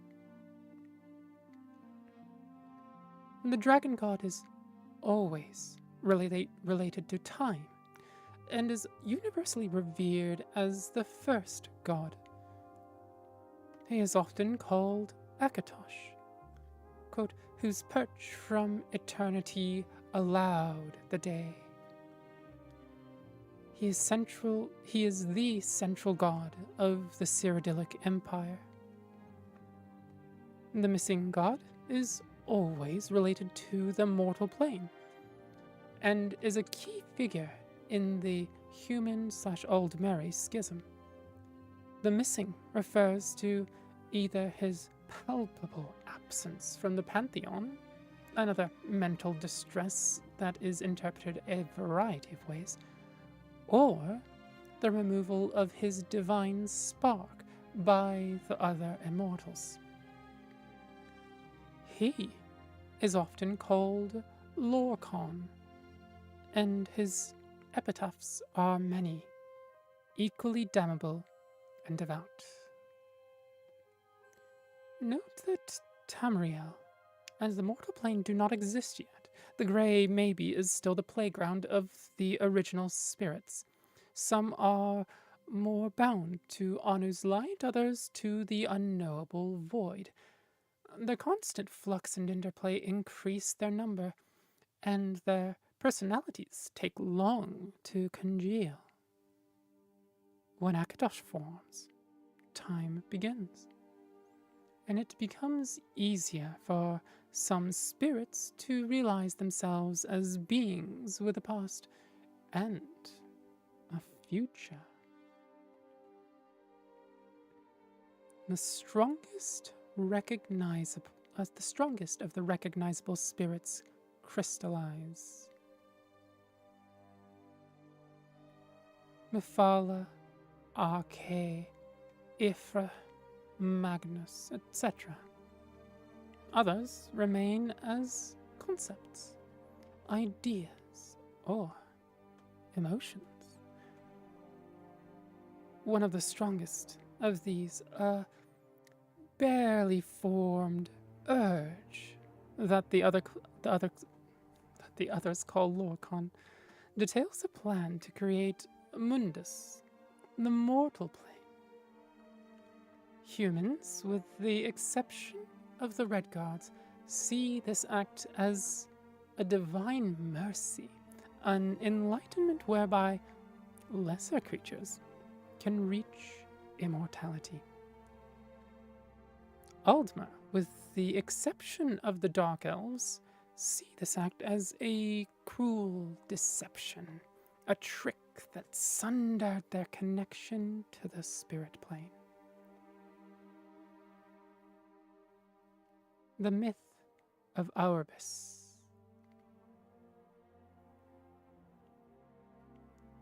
Subtitled The Psijic Compensations.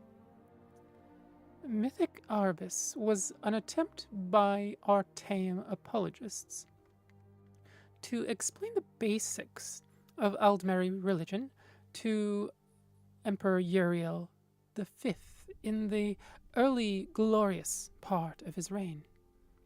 It quietly avoided any blame or bias against the Lorcan concept, which was still held in esteem by the Cyrodiils as Shezar, the missing sibling of the divines. Despite this, the Psijici still gave a nice summary of the Elder view, and it will serve our purpose here. This version comes from the archives of the Imperial Seminary, from the handwritten notes of an unknown scribe. Mythic Aurbis exists and has existed from time without measure, as a fanciful, unnatural realm.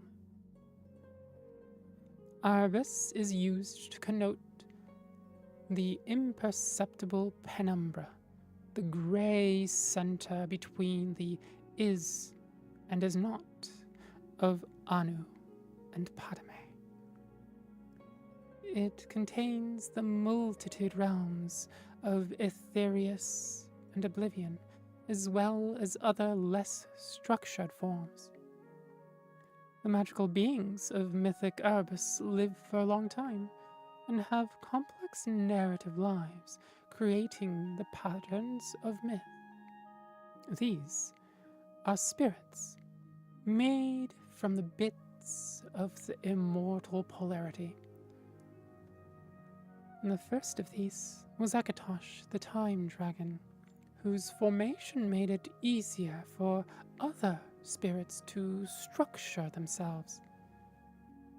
Gods and demons form and reform and procreate. Finally, the magical beings of mythic Aurbis told the ultimate story, that of their own death. For some, this was an artistic transfiguration into the concrete, non-magical substance of the world. For others, this was a war in which all were slain, their bodies becoming the substance of the world. For yet others, this was a romantic marriage and parenthood, with the parent spirits naturally having to die and give way to the succeeding mortal races. The agent of this communal decision was Lorcan, who most early myths vilify as a trickster or deceiver. More sympathetic versions of this story point out Lorcan as being the reason the mortal plane exists at all. The magical beings created the races of the mortal Erebus in their own image, either consciously as artists and as craftsmen, or as the fecund rotting matter out of which the mortals sprung forth, or in a variety of other analogical senses. The magical beings, then, having died, became the EtAda. The EtAda are the beings perceived and revered by the mortals as gods, spirits, or geniuses of Erebus.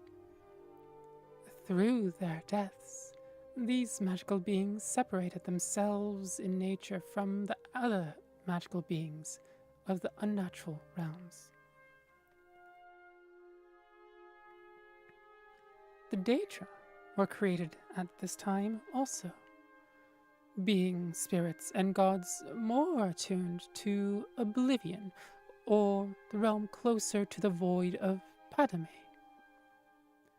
This act is the dawn of the mythic, or merithic, era.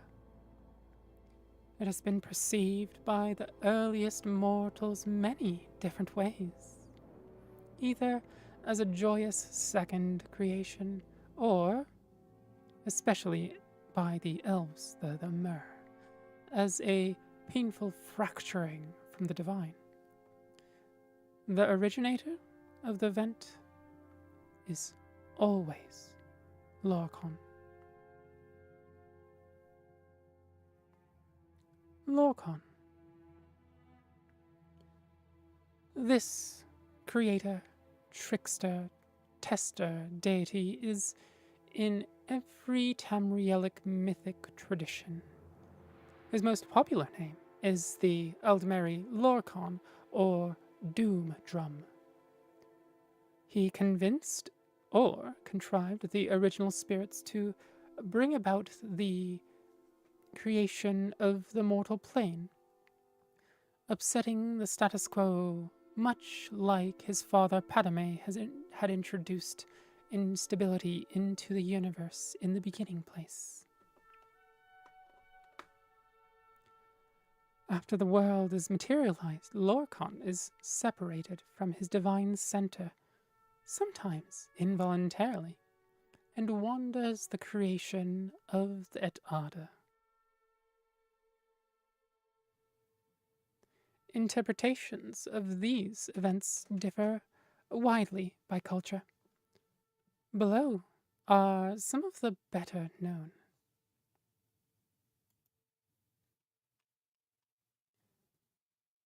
The Yokudan Satakal the World Skin. Satak was first serpent, the snake who came before. Oh. Hello, Lucky Pendragon. And hi, Robert. Welcome, welcome. We're in the middle of the monomyth, the foundational creation myths of the Elder Scrolls universe. Yokudan Satakal the World Skin. Satak was first serpent, the snake who came before, and all the worlds to come rested in the glimmer of its scales. But it was so big, there was nothing but. And thus it was coiled around and around itself, and the worlds to come slid across each other, but none had room to breathe, or even be. And so the worlds called to something to save them, to let them out. But of course there was nothing outside the first serpent, so aid had to come from inside it. This was Akel, the hungry stomach. Akel made itself known, and Satak could only think about what it was, and it was the best hunger. So it ate and ate. Soon, there was enough room to live in the worlds, and things began. These things were new, and they often made mistakes, for there was hardly time to practice being things before. So, most things ended quickly, or were not good, or gave up on themselves. Some things were about to start, but they were eaten up as Satak got to that part of its body. This was a violent time. Pretty soon, Akel caused Satak to bite its own heart, and that was the end. The hunger, though, refused to stop. Even in death. And so the first serpent shed its skin to begin anew. As the old world died, Satakal began, and when things realized this pattern, so did they realize what their part in it was. They began to take names, Ruptgar or Tuaka, and they strode about looking for their kin. As Satakal ate itself over and over, the strongest spirits learned to bypass the cycle by moving at strange angles. They call this process the walkabout, a way of striding between the world skins. Ruptka was so big that he was able to place the stars in the sky so that weaker spirits might find their way easier. This practice became so easy for the spirits that it became a place called the Far Shores, a time of waiting until the next skin. Ruptka was able to sire many children throughout the cycles, and so he became known as the Tall Papa. He continued to place stars to map out the void for others, but after so many cycles, there were almost too many spirits to help out.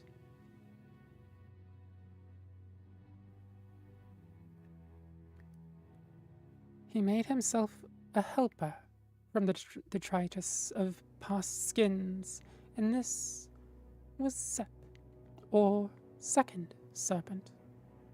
Sep had much of the hungry stomach still left in him, multiple hungers from multiple skins.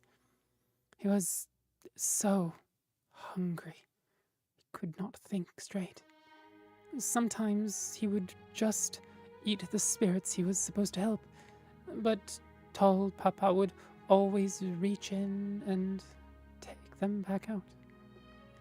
Finally, tired of helping Tall Papa, Sep went and gathered the rest of the world skins and balled them up, tricking spirits to help him, promising them this was how you reached the new world, by making one out of the old.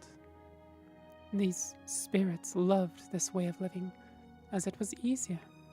No more jumping from place to place. Many spirits joined in, believing this was good thinking. Tall Papa just shook his head. Pretty soon, the spirits on the skin balls started to die because they were very far from the real world of Satakal. And they found that it was too far to jump into the far shores now. The spirits that were left pleaded with Tall Papa to take them back. But grim Ruptka would not, and he told the spirits that they must learn new ways to follow the stars to the far shores now. If they could not, then they must live on through their children, which was not the same as before. Sep, however, needed more punishment, and so Tall Pepper squashed the snake with a big stick. The hunger fell out of Sep's dead mouth and was the only thing left of the second serpent. While the rest of the New World was allowed to strive back to godhood, Sep could only slink around in a dead skin or swim about in the sky, a hungry void that jealously tried to eat the stars.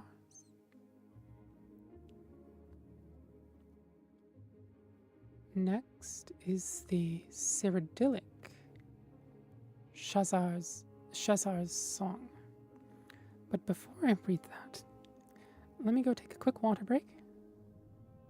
5-6 minutes. And then I'll be back. And I'll do the ad break now. Make sure to do that so that doesn't, the pre-rolls don't turn off. So, see you in 5.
And I'm back.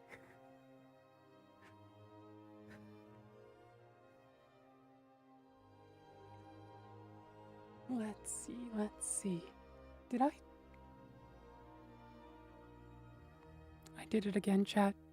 I said I would put on the ad break and then I didn't. 3-minute ad break. And then we'll get back to the monomyth gods. Why?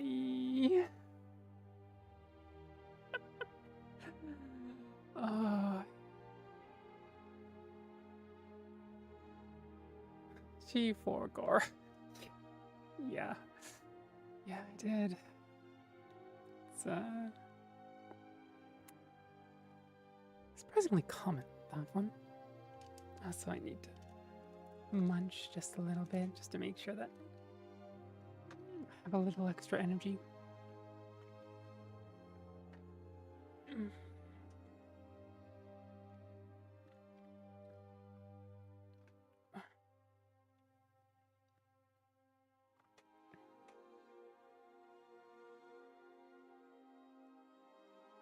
And I'm not sure whether this is like heartburn, or muscles being cramped, or muscle fatigue.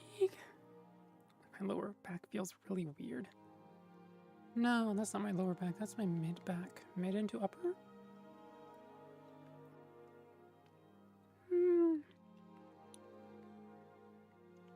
Yeah.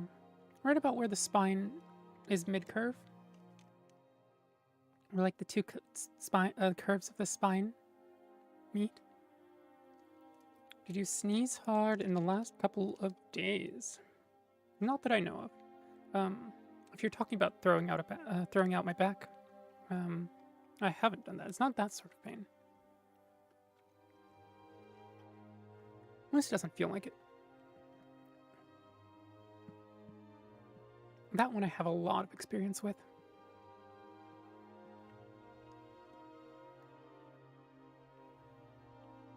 Yeah, totally did it with a sneeze. Getting old sucks. Yeah, it's... So, like... It's a weird thing, because if you do any sort of weightlifting, one of the things you'll learn to do is brace your core.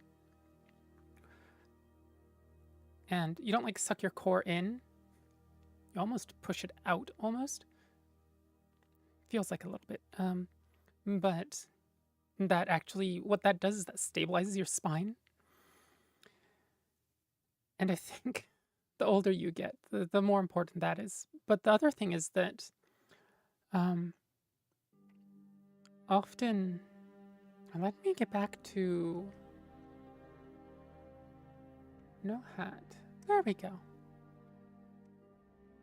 What did I have over here? Okay, we'll put that away.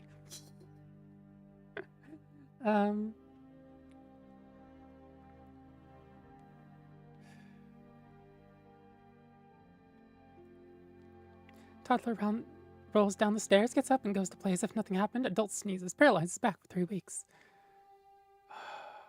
Yeah, that is about right, isn't it? Oh, welcome back, everyone. Let's see.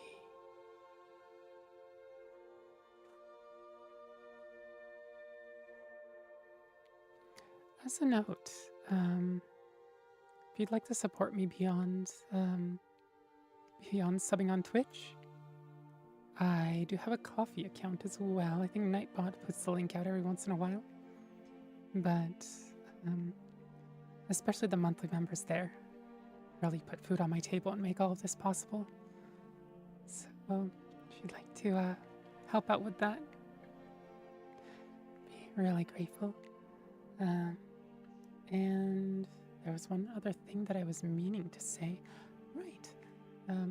I do upkeep a YouTube channel for if you'd like help falling asleep when I'm not live.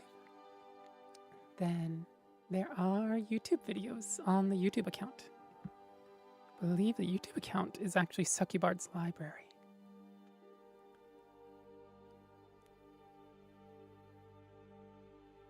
Vicky, I just want to double check making sure it's still active. Thank you. It absolutely is. And the monthlies there, I put in the credits of each video. And by credits, I mean first 30 seconds-ish. I figure, like with a movie or something, you put it at the end because that's, really, really long. And also people are going to generally watch till the end, so you can put it there. Whereas with the YouTube videos, I figure, people often only watch the first few minutes on average. And I'm sure that's skewed by people that click on, hear a voice, and go, not quite for me, which I can't blame them. But that led me to go, you know what?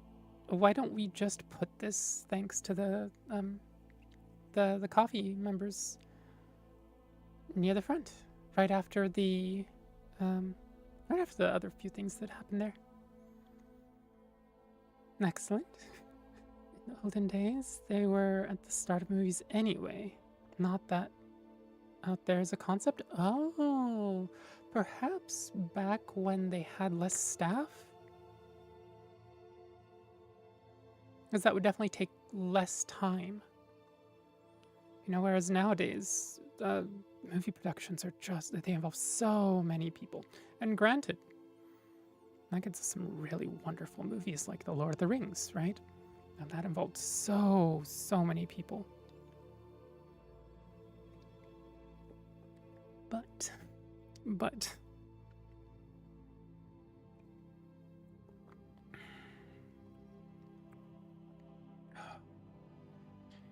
nowadays credits are half an hour long. Yeah, right? Like there's music specifically composed for the credits.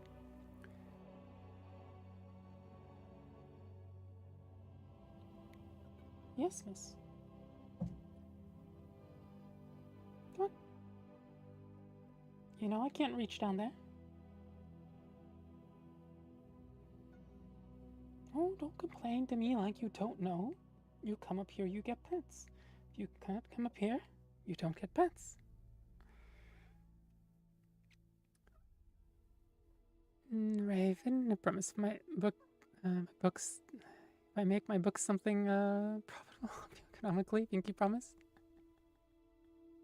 No worries. Also the fact that you support me pretty much every stream, right? Definitely helps too.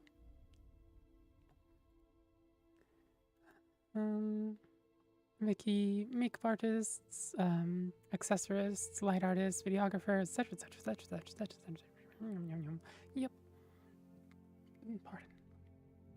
So many things that go into even the smallest aspects of a movie. All right. Let us continue with, I think we have 2 different creation myths left. There is the Cyrodiilic creation myth, and there is the Altmer creation myth. I've done nothing, my lady. I'll take no credit for it. Okay.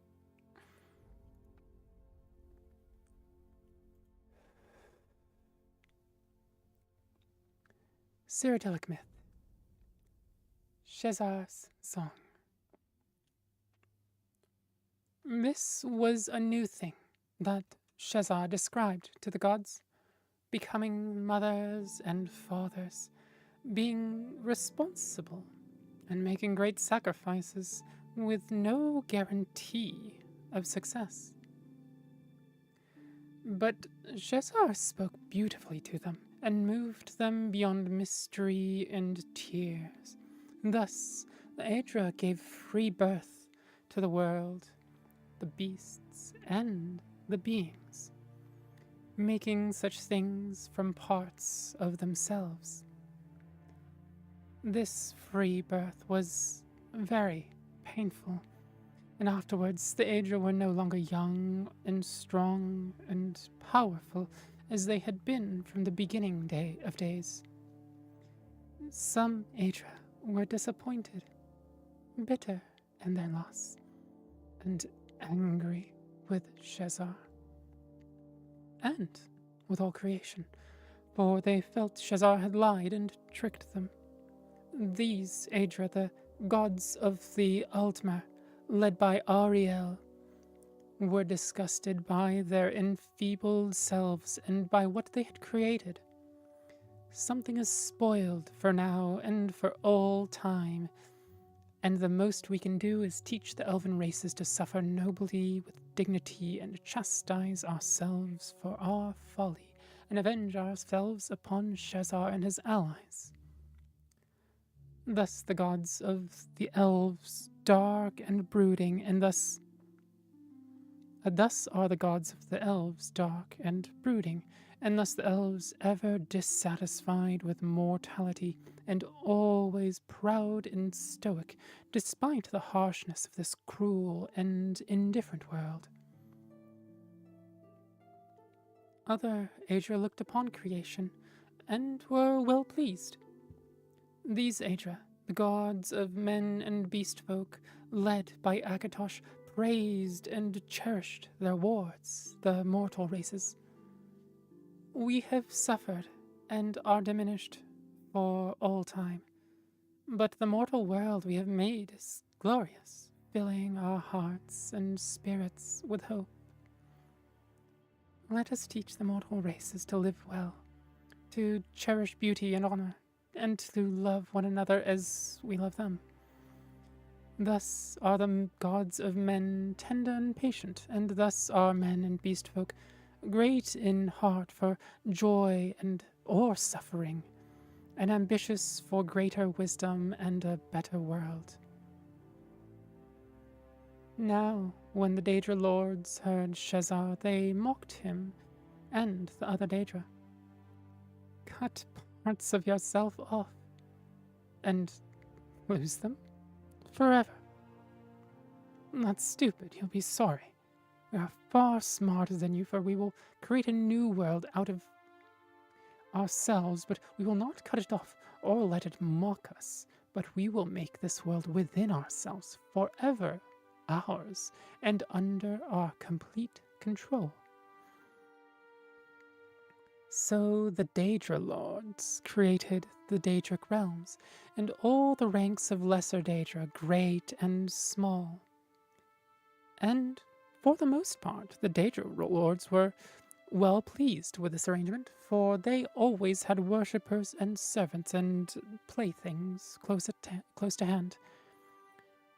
But at the same time, they sometimes looked with envy upon the mortal realms, for though mortals were foul and feeble and contemptible, their passions and ambitions were also far more surprising and entertaining than the antics of the lesser Daedra. Thus did the Daedra lords court and seduce certain amusing specimens of the mortal races, especially the passionate and powerful. It gives the Daedra lords special pleasure to steal away from Shezar and the Aedra, the greatest and most ambitious mortals. Not only are you fools to mutilate yourselves, gloat the Daedra lords, but you cannot even keep the best pieces, which prefer the glory and power of the Daedra lords to the feeble vulgarity of the mush-minded Aedra.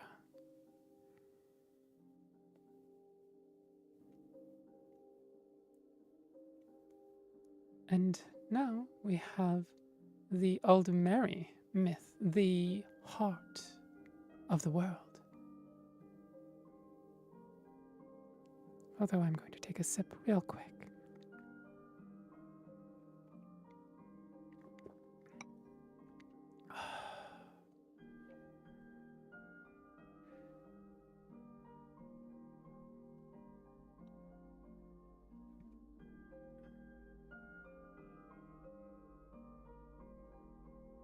Oh, there we go. It might have been a sitting position thing.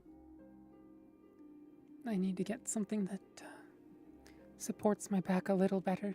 Some sort of cushion or other.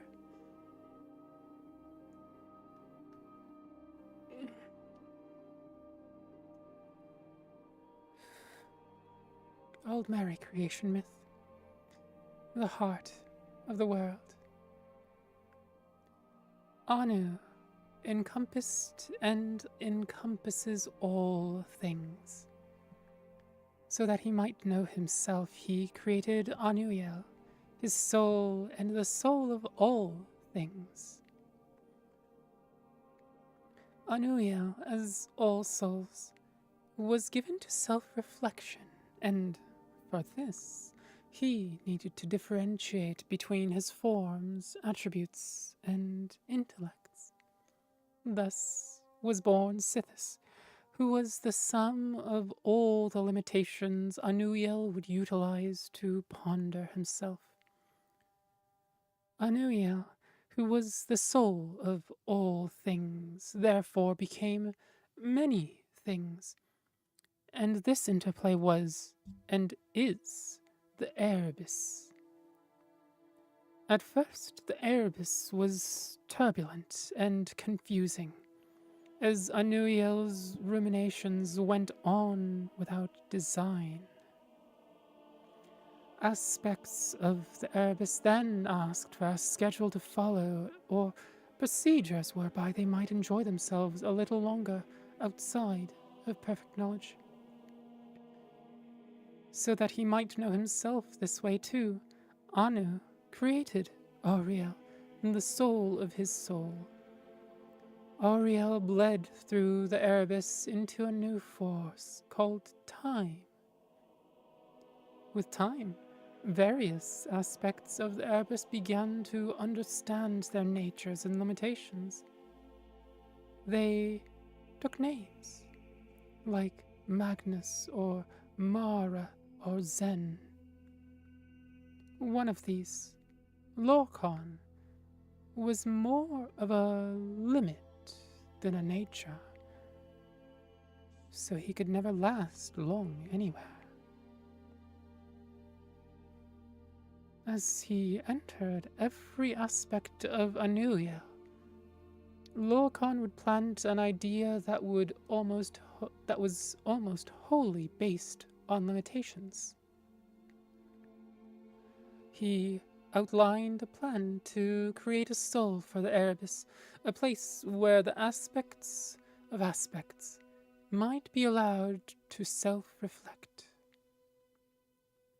He gained many followers, even Auriel, when told he would become the king of the New World, agreed to help Lorcan.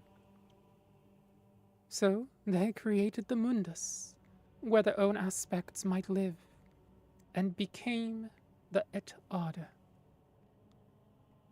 But this was a trick. As Lorcan knew, this world contained more limitations than not, and was therefore hardly a thing of Anu at all. Mundus was the house of Sithis. As their aspects began to die off, many of the EmoteEden vanished completely. Some escaped like Magnus, and that is why there are no limitations to magic. Others, like Ifa, transformed themselves into the Elnafe, the earth bones, so that the whole world might not die. Some had to marry and make children just to last. Each generation was weaker than the last, and soon there were Uldamer. Darkness caved in. Lorcan made armies out of the weakest souls and named them men, and they brought Sithis into every quarter. Auriel pleaded with Anu to take them back. but he had already filled their places with something else. But his soul was gentler and granted Auriel his bow and shield so that he might save the Aldmer from the hordes of men. Some had already fallen, like the Chimer, who listened to tainted Etard, and others, like the Bosmer, had soiled Time's line by taking mannish wives.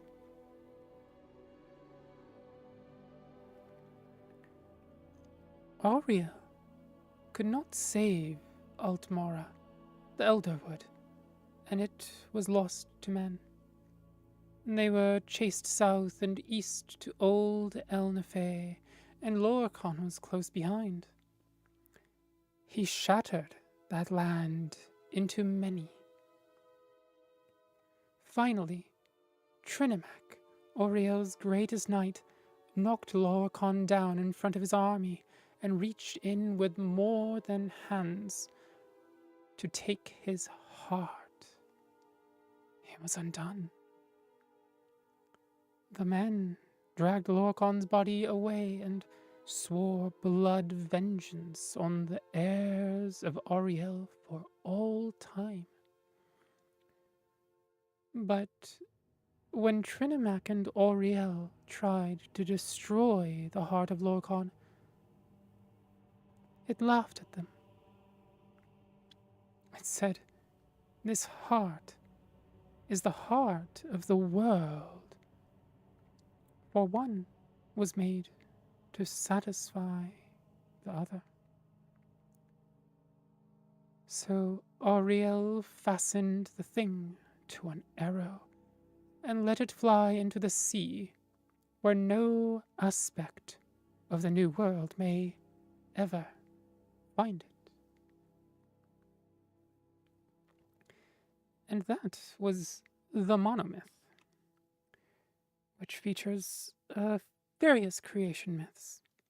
It's interesting to note that the version that I had heard about Auriel fastening the heart of Lorcan onto an arrow and firing it off into the distance, it doesn't go into the sea. It lands in Morrowind and becomes the heart of Red Mountain, which then you see and really you see in the game Elder Scrolls 3 Morrowind, and it is at the very core of the story.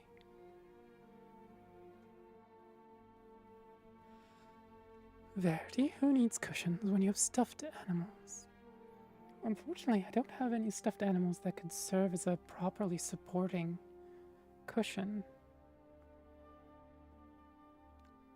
As weird as this may sound, some of the concepts in gaming chairs, or, basically racing car seats, right, are things that I need right now. The side supports especially, compared to an office chair, which doesn't support the sides as much, but office chairs tend to be pretty good with back support. I really need a hybrid. Really what I need is this current office chair, and then I need a cushion.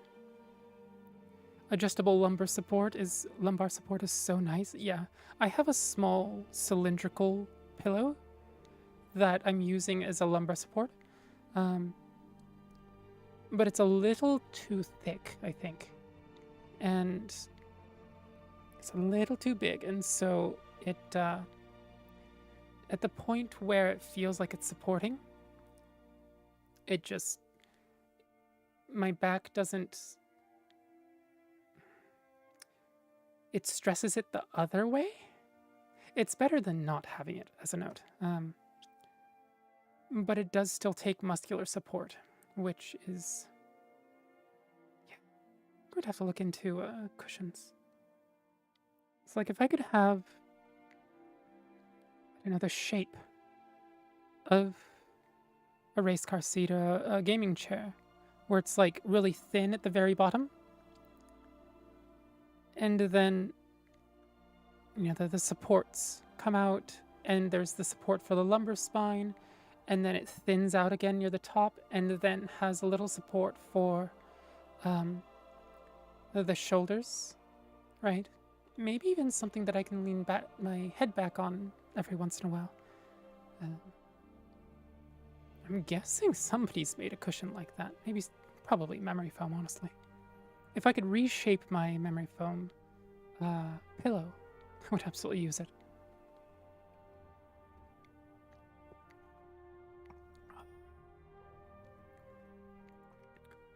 That was a fairly long read. It's 3,000 characters. 12 pages. I don't know. I think... How long is the Great War? Oh, that's longer than the Great War. The Great War is 2.7 thousand. Only 10 pages.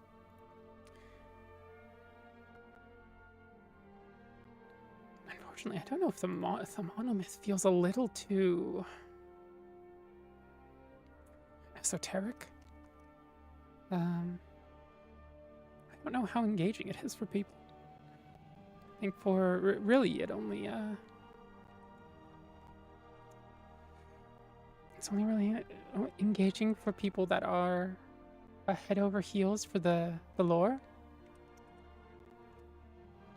Because this definitely explains some of the, especially the difference between Cyrodiilic and Aldmer creation myths, right? Where the Aldmer creation myth,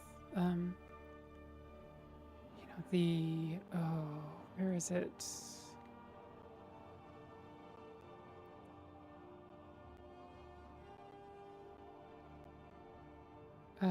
Lorcan made armies out of the weakest souls and named them men, and they brought Sithis into every quarter. Sithis being, you know, this horrible force, right? That they're not a fan of.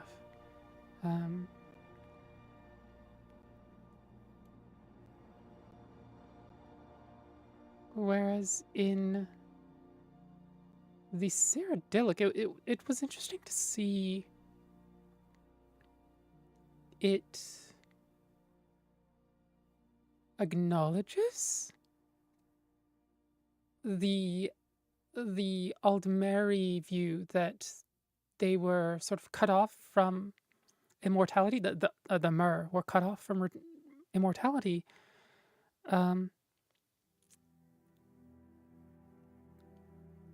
But it doesn't point to them and say they are evil. It says they have suffered loss, but have been taught to be stoic and what were the other words that it used? It called the gods of the elves dark and brooding, but what did it say of the elves?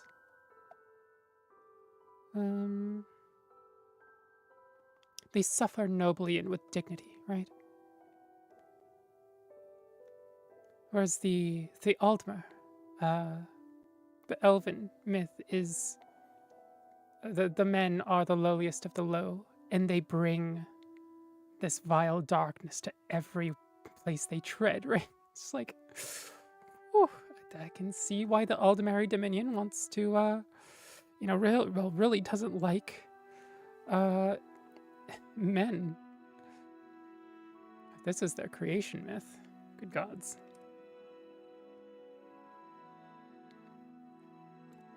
I think we're going to leave it there. We've just crested the 3-hour mark. I think 2 to 2.5 might have been a bit more appropriate for my current stamina. But as far as I can tell, my heart rate at least has stayed between 90 and 110, which is good to see.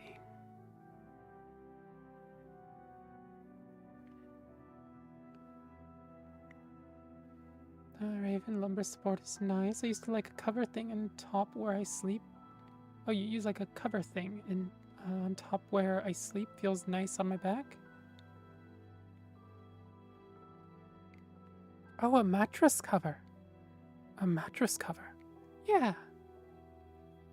I need to get one of those at some point. The my memory foam mattress is it's going on almost a decade now. So it's slowly starting to sink into the middle. And doesn't have quite the spring that it used to. And if I can manage to sleep on the very, edge 50 centimeters on either side, it's still fairly springy and, back supporty, but it's fairly difficult to do.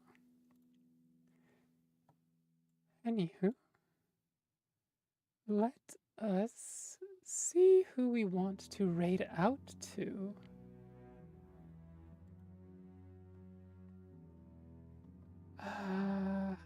Let's see, actually, I will go to Twitch, the homepage here to look. That way I can give a YouTube side if you'd like to hop over to Twitch to join us on the raid. Probably go to someone that I know. Most of the time we do.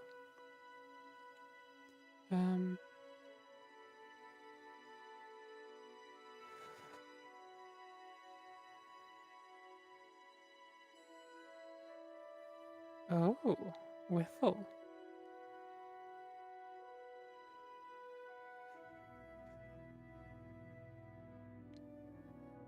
Yeah, I think we'll go with, we'll go raid Whiffle again. If you don't want to come along on the Twitch side of things, here is the link you do. If you're on the Twitch side of things, then you will be automatically brought with us, unless you specifically rejected. There is Whiffle. Whiffle. There he is.